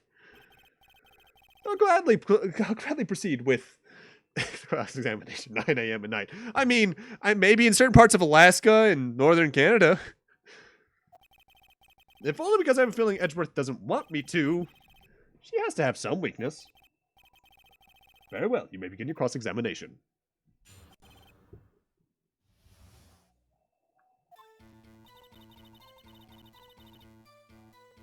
Why does someone look out a window at 9 at night? I mean, I've done it in certain places. But why right now of all times? Why'd you do that? Huh? Why? Why what? Why'd you look out the window? Were you expecting to see something? Oh, well, gee. What? That's it? She can't get it out this question that easily. I sort of, I had a feeling. Well, I have a feeling she's trying to avoid the question. Maybe I should press a little harder on this one. Yeah. Let's see how far I can run with this.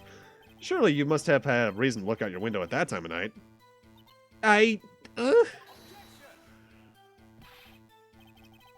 Wright, I will not have you badgering my witness. Badgering? You insist on needling her with these trivial questions. I don't think it should be allowed. Yeah, oh God, everyone's caught the Henry. Order, Mr. Wright. You have been warned.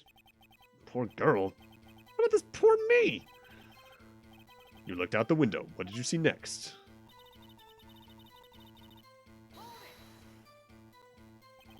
The woman with the long hair. That was Mia Fey?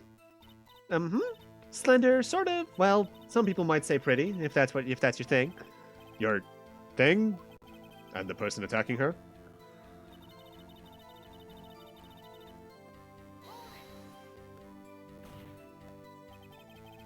How do you know she was the defendant? Huh? Well, you know, she had a girlish physique. Women know these things. Look, I just know, okay? There was only one person at the scene of the crime with a short, girlish figure. Unless you want to comment on your own, Phoenix. The testimony is bulletproof, Your Honor. He's right. But I question it anyway. Hold on a minute, that testimony stinks. What? Miss May, I'm willing to bet that... You're lying. Are you telling the truth? Did you really see the defendant?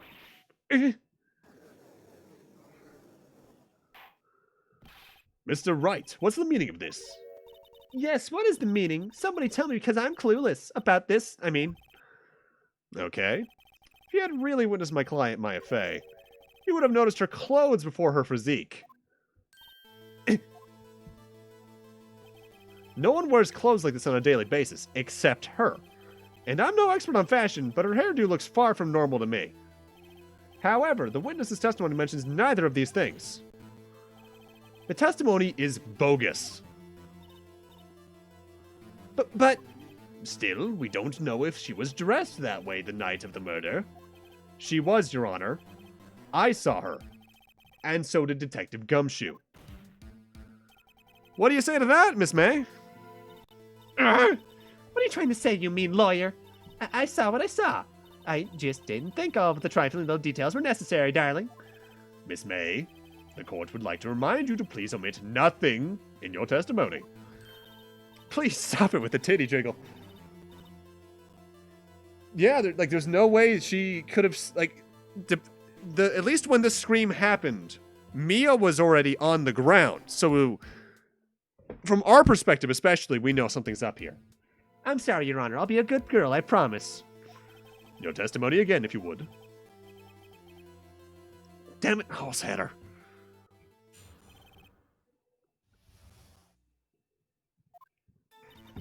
I did see everything. I did. The victim, the woman, dodged the first attack and ran off to the right. Then the girl in the hippie clothes ran after her. So that would be a case, given we already know that there was a limited viewpoints, right here even, that she would have only been able to see this part. Alright, that about tracks. And she hit her with that weapon. I saw it. I did. That clock. The kind of statue-y clock? The thinker, I think? How do you know it's a clock? Well, does the accuracy of my report not startle you? I see. I only wish you had been so detailed from the beginning. Please begin the cross-examination.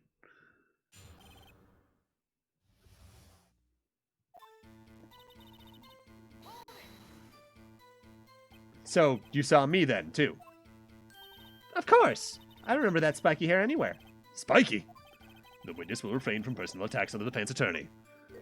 Aw, was I a bad girl? I'm sorry. Oh, God, no. Why the uwu speak? Very well, continue.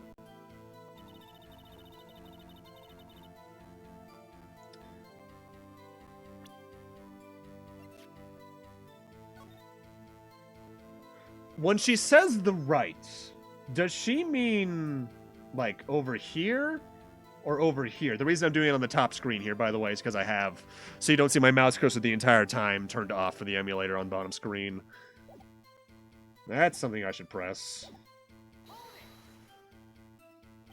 Is that right? As in you're right? Or as you look from the hotel? Which hand do I hold my knife in again? Depends on your dominance. Right, it was my right hand, right?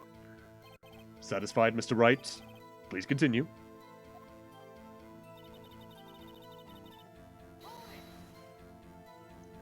How convenient for you to remember her hippie clothes.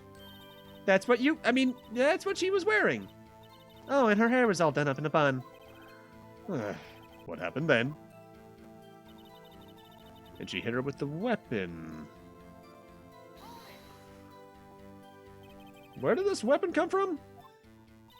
She picked it up from the desk. I see. What sort of weapon was it? How would you know it was a clock? Clock?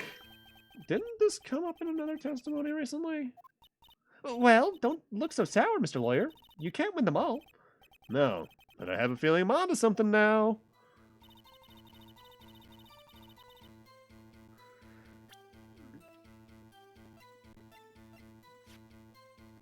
This is an inverse of the first case. The first guy knew this was a clock when we thought it was a statue, but we now know it's a clock when she shouldn't know it's a clock. Miss May, what you said now was quite revealing. Revealing? Ooh, you'd like that, wouldn't you? Naughty Mr. Lawyer. You said that this statue of the Thinker was a clock. But there's no way of knowing that just by looking at it. Another person in the same position as you recently called this a clock too, and he was found guilty of murder. Order, order. Miss May, can you explain how you know this was a clock? Oh,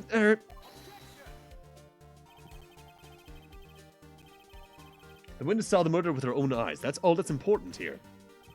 The defense is trying to confuse the issue with the trivial concerns. Yes, yes, of course. You will withdraw your question, Mr. Wright. But questions are all I have, Your Honor. And as you may recall, I've caught murderers with these questions before. Well, only once. Hey, that's a 100% streak, man. Objection sustained. You may continue with the questions to the witness. Whew, that was close. If you stopped me there, the trial would have been over. What? So, what happens now? What happens now is you answer my question. How did you know it was a clock? What? That's... because I heard it? Yes, I heard it say the time. So you've been to the offices of law, to the law office of Fanco? No. Hey, I didn't say that. Why would I go there? I heard it from my hotel room. The law offices of Fanco, where the murder took place, are very close to the hotel. So I'm assuming it's like a couple of feet difference, in which case that is a shitty view outside of a hotel room. She could easily have heard the clock. Well, Mr. Wright, are you satisfied? No, Your Honor. I can't give up now. I'm not satisfied because it couldn't have rung. Because of the phone call, we know Mia removed the clockwork. Your Honor, members of the court, it is inconceivable that the clock in question rang. I think in this case, it's empty would be the better answer. That clock is missing its clockwork.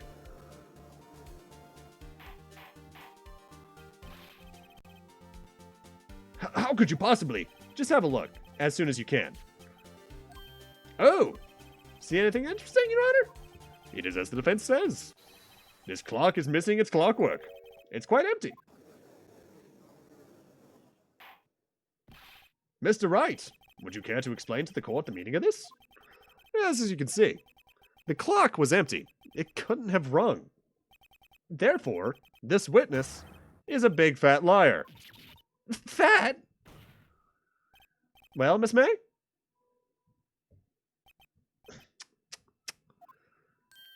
Huh? Quite a show you've put on for us, Mr. Wright. He knew the clock was empty. Somehow, he knew. I'm afraid you've forgotten one thing, however.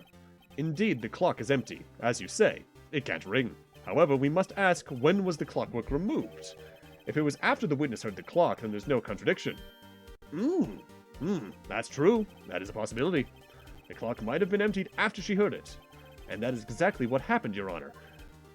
Well, Mr. Wright, can you prove when the clockwork was removed? Ho ho! Impossible, of course. I have proof. What? Wasn't it you who told me proof is everything? Well, I was listening. And now I'll show you the proof you like so much. The evidence that proves when the clockwork was removed is, it would be Maya's cell phone, because she talked about it, with Mia over the phone. Yeah, this. Take a look at this. That's a very cute cell phone. Ooh-hoo, you have a girly phone. Wait, this isn't my phone. Listen, this is a defendant's cell phone, and it contains a recording. A recording of the conversation she had with the victim on the day of the murder. Order, order. The defendant's cell phone? That wasn't brought up to my attention. Perhaps Detective Gumshoe overlooked it? The good detective better remember he's up for evaluation soon.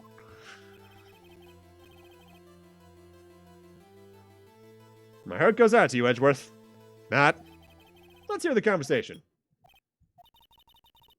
Alright, I'm just gonna not say this because we saw this earlier.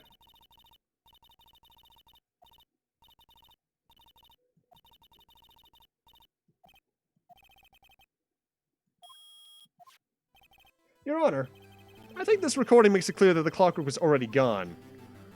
And this was recorded in the morning before the witness even arrived at her hotel.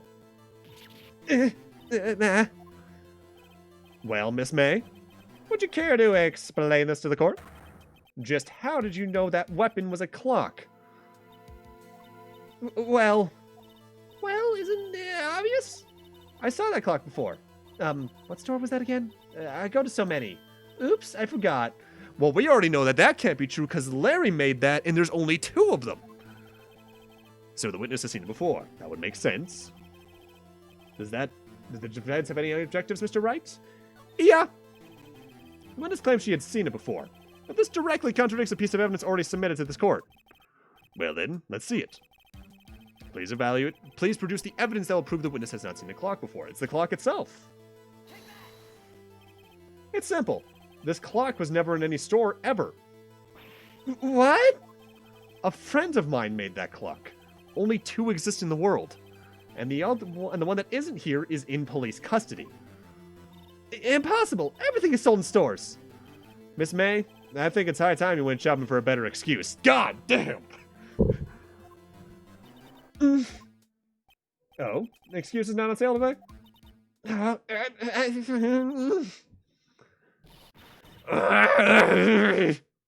Why did that spin? What's it to you, porcupine head? That stupid clock doesn't matter, okay? She did it, and she should die for it. Die! Whoa, let's not get ahead of ourselves. This is a court of law, and the witness will remain calm.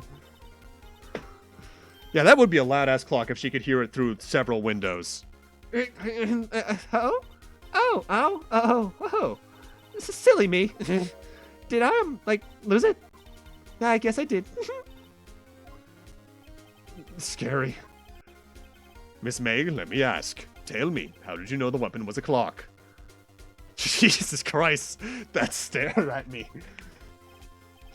Oh dear. Does the defense have an opinion on this behavior? Okay, this is it. Yes, Your Honor. Allow me to explain how I see the truth of the matter.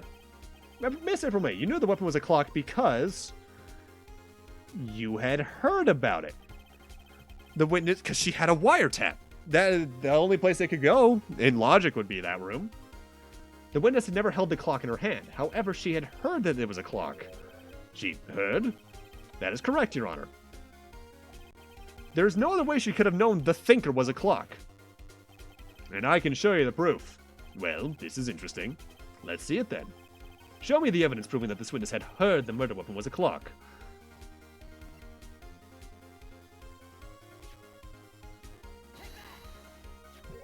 Have a look at this. I found this in Miss May's room. Mr. Wright, please explain to the court what this is. Miss April May, you were tapping the victim Miss Maya May's phone, were you not?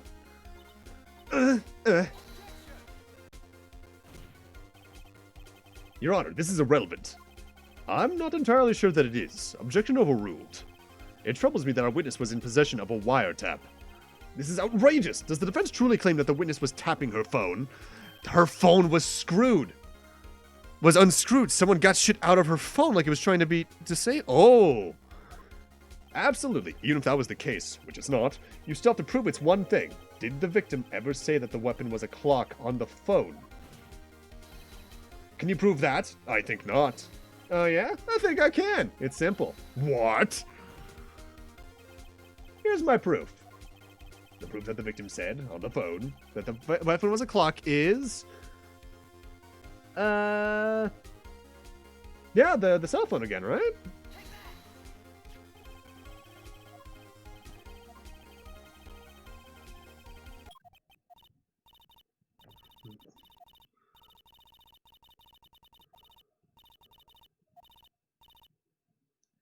There we go, baby. Miss April May, you used a wiretap to listen to this conversation. That's how you knew the thinker was a clock. Am I wrong? Your Honor, this is ridiculous. Your Honor, look at the witness's face. Does she seem amused to you? The defense demands an answer. Jesus Christ. Witness, answer the question. Did you tap her phone? Miss May? Shut up, all of you. What gives you the right to talk to me like that? You lawyer!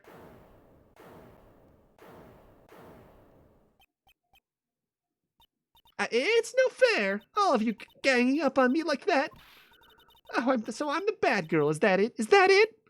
Oh, I'm not doing a crying sound effect. That did it. The court's seen the real Miss April May now. Now to deal the final blow. You did it, didn't you? Miss May. What is it, you little shrimp? Talk to me in that tone of voice, will you? You killed her, didn't you?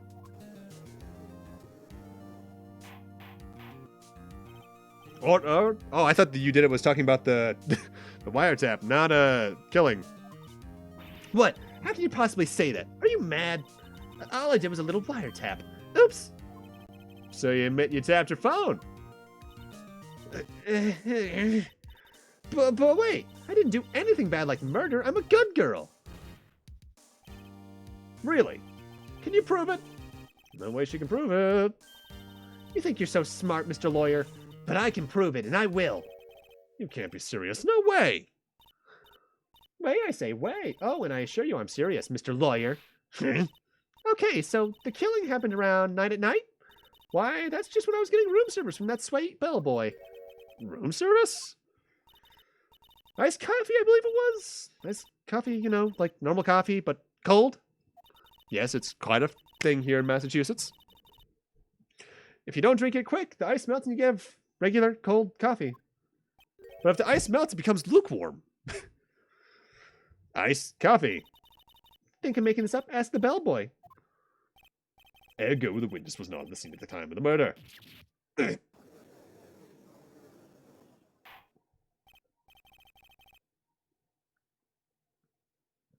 So where does that leave us? It is my great displeasure to inform you that the witness appears to have been tapping the victim's telephone. However, that is a separate crime with no bearing on the current case whatsoever. Her testimony stands. She saw the defendant, Maya Fey, commit murder. No, they're going to let her just walk away? There's no way I can win on this unless I tie Miss May to the murder somehow. Well, does the defense have anything to say? Well, come on, think of something. Call the bellboy. The defense would like to call the hotel bellboy as a witness. There's something suspicious here, and I'm going to get to the bottom of it. I think you've sunk in quite low enough already. I object to calling the bellboy.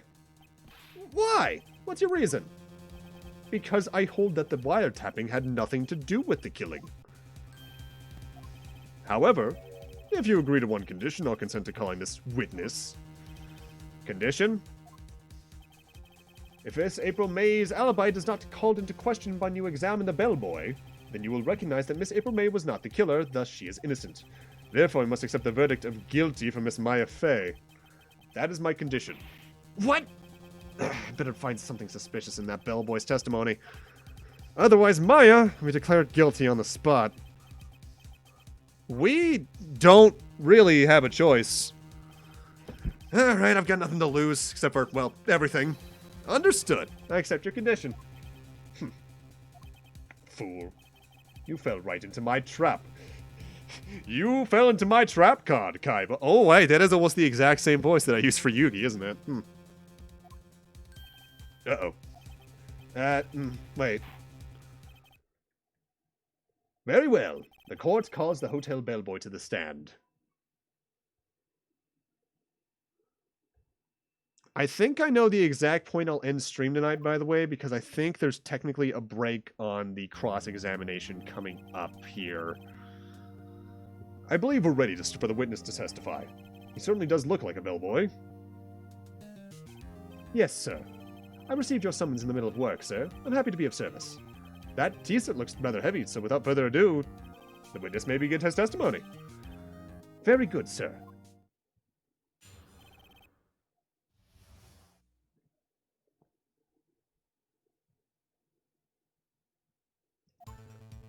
I'm the head bellboy of the Fine Gate Water Hotel. Wait a minute, I just fucking realized. It's the Gatewater Hotel? That's pretty on the fucking nose. Just swapped and left the words. I believe I received a call after 8 in the evening from our guest, Miss May. She asked for an iced coffee to be brought to her at 9 on the dot, sir. I brought it to her at precisely the requested time, of course. What is that fucking face? And I delivered the iced coffee to our guest, Miss May, herself. I see. The defense may begin its cross-examination. Right. I'm ready, I hope. This is it. If I can't prove Miss May was involved in the murder now, mine'll be finished. I guess just press every statement.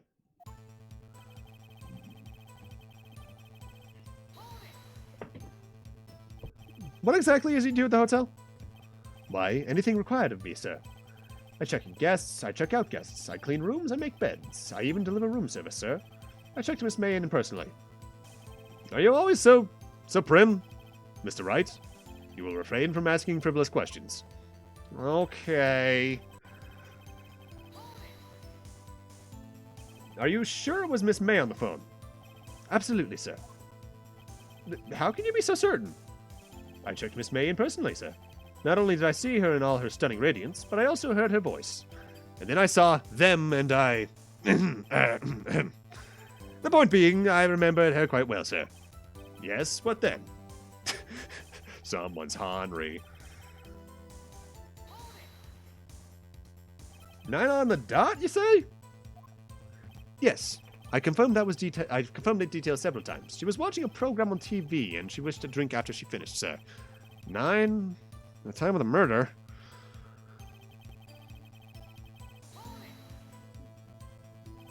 Precisely 9, then. Precisely, exactly, and most definitely, sir, 9. How can you be so sure? Miss May was quite insistent that it be brought then. Oh, bellboy, teehee, I'd like iced coffee at exactly 9. Something like that, sir. Therefore, I knocked on her door at the crack of 9, sir. Why would she be so particular about the time?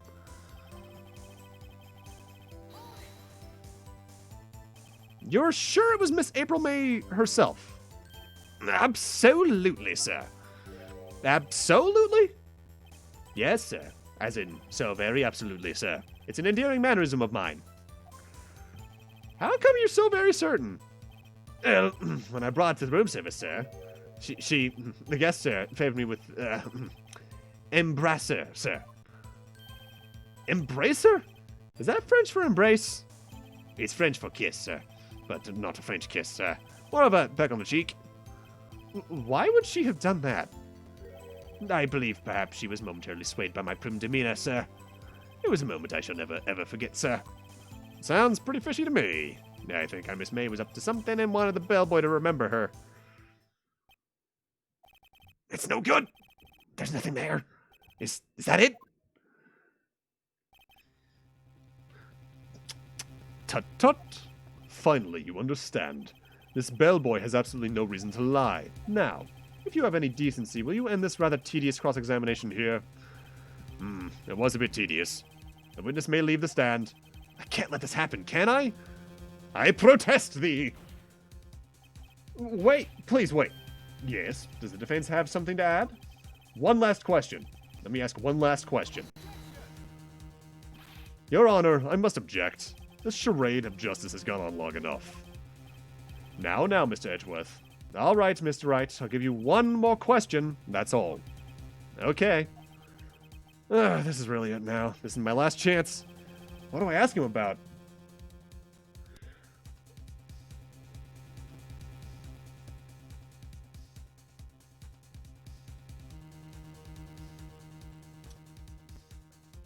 I guess the room service. Tell me again about the room service. Again, sir? At exactly 9, I delivered room service to Miss May in room 303. The guest had requested iced coffee, $18 for the charge, as I recall. I see. $18? Doesn't that seem a bit expensive? Yes, well, iced coffee for 2, you know. And we don't skimp on the ice, sir. Ah. What did he say? What did you just say? Rather, quite. Bellboy, tell us the truth now. Was someone else staying in Miss May's room?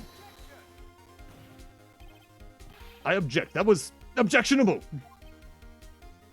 Objection overruled. The witness will answer the question. Yes, I see. Why did you not mention this in your testimony? Well, sir, you didn't ask. Nice try. That's the sort of thing you're normally supposed to mention. Ah, yes, quite. Indeed.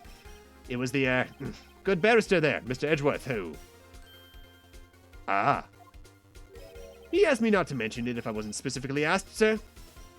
Oof! Oh, that's a blow. You fool. I've done it. I've won. Miss April May checked into a twin room with a man, correct? Yes, sir. Then, when you brought them room service, you didn't see that man in the room. That's right, sir. Your Honor, we have just learned of another person involved that may have been the murderer. In this new light, I hold that it's impossible to judge the defendant. You agree, Mr. Edgeworth? Who? Who was this other person? Simple. It was... the man with Miss May. The man who checked in with Miss May. Oof. Your Honor, as has been previously revealed, Miss April May was tapping the victim's phone, yet Miss May herself has an alibi at the time of the murder. However, that does not clear the man that was with her. The bellboy saw no one else in the room at the time of the murder. My, what a convenient little setup, but it's too late. Too late? I suppose you'd like it that it was too late, wouldn't you? After all, it was you who hid the presence of the other man from this court. Ugh. Upstart. Amateur. These accusations are ludicrous. Enough. The court acknowledges the defense's argument. I expect the prosecution and defense to look into this matter fully. Am I understood? Yes. Yes, Your Honor. That is all for today for the trial of Maya Fey. Court is adjourned. September 7th, 2:24 p.m., District Court, Defendant, Lobby Number 1. Mr. Wright, you were amazing in there. Really? I think I might be your newest fan. No, I was just doing my job, you know? Then again, that other attorney was pretty cool too. Huh? That face of his, with his eyes wide and trembling lips. It sent shivers up my spine. Girl, calm down. If you say so. So, what happens with me? Do I get to go home now? Well, no. I don't think so. Not yet. Oh, I see. But I got a great lead in today's trial. The lead? That man with Miss May. He's the key. Oh, I get it. What happened to Miss May after that, anyway? I heard they arrested her. I guess she's learning her charms will work everywhere. She's probably at the detention center now. I may have to go down there later. Anyway, this case is far from closed. Yes, sir. I'm going to find out more about this man. Do you think he was the one who... Maybe so. Sis. Don't worry. I'll find him by tomorrow, I promise. I'm counting on you. I asked for a full record of April May's testimony. I thought it might come in handy during the trial tomorrow. Now that I have it, I'm not so sure. Most of her testimony was all lies. In fact, there's only one part I got left on the record.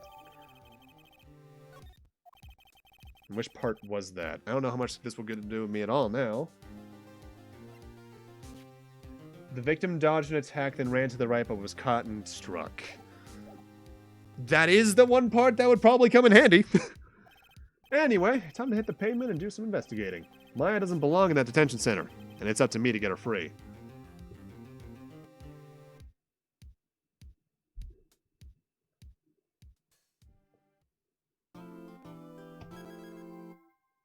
All right. Once we get out of this save screen, that's where I'm going to have to end this off for the night.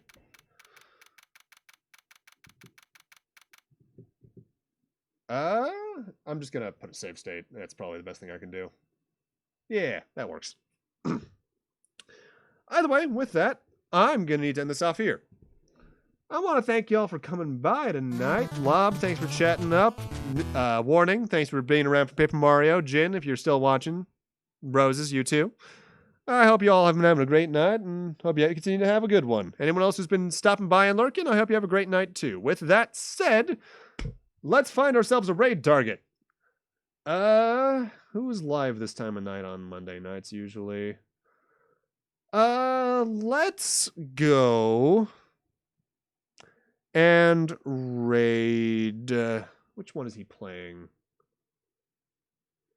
Yeah, now let's raid Dark Wolf. He is currently making his way through Robotrek with retro achievements, which is a really interesting thing where essentially a bunch of people went together and agreed on sets of achievements for games before achievements and trophies were things. Like get this certain score, beat this certain boss, use this certain class, get this character to max level, things of that nature. And Robotrek is, if I'm recalling correctly, kind of a precursor to Robopon, kind of a Pokemon-like game with robots, kind of like Metabots was back in the day. But with that, next stream will be on Thursday, and we're gonna probably finish this case and start up the next one. Have a great night, take care, and I'll see you guys then.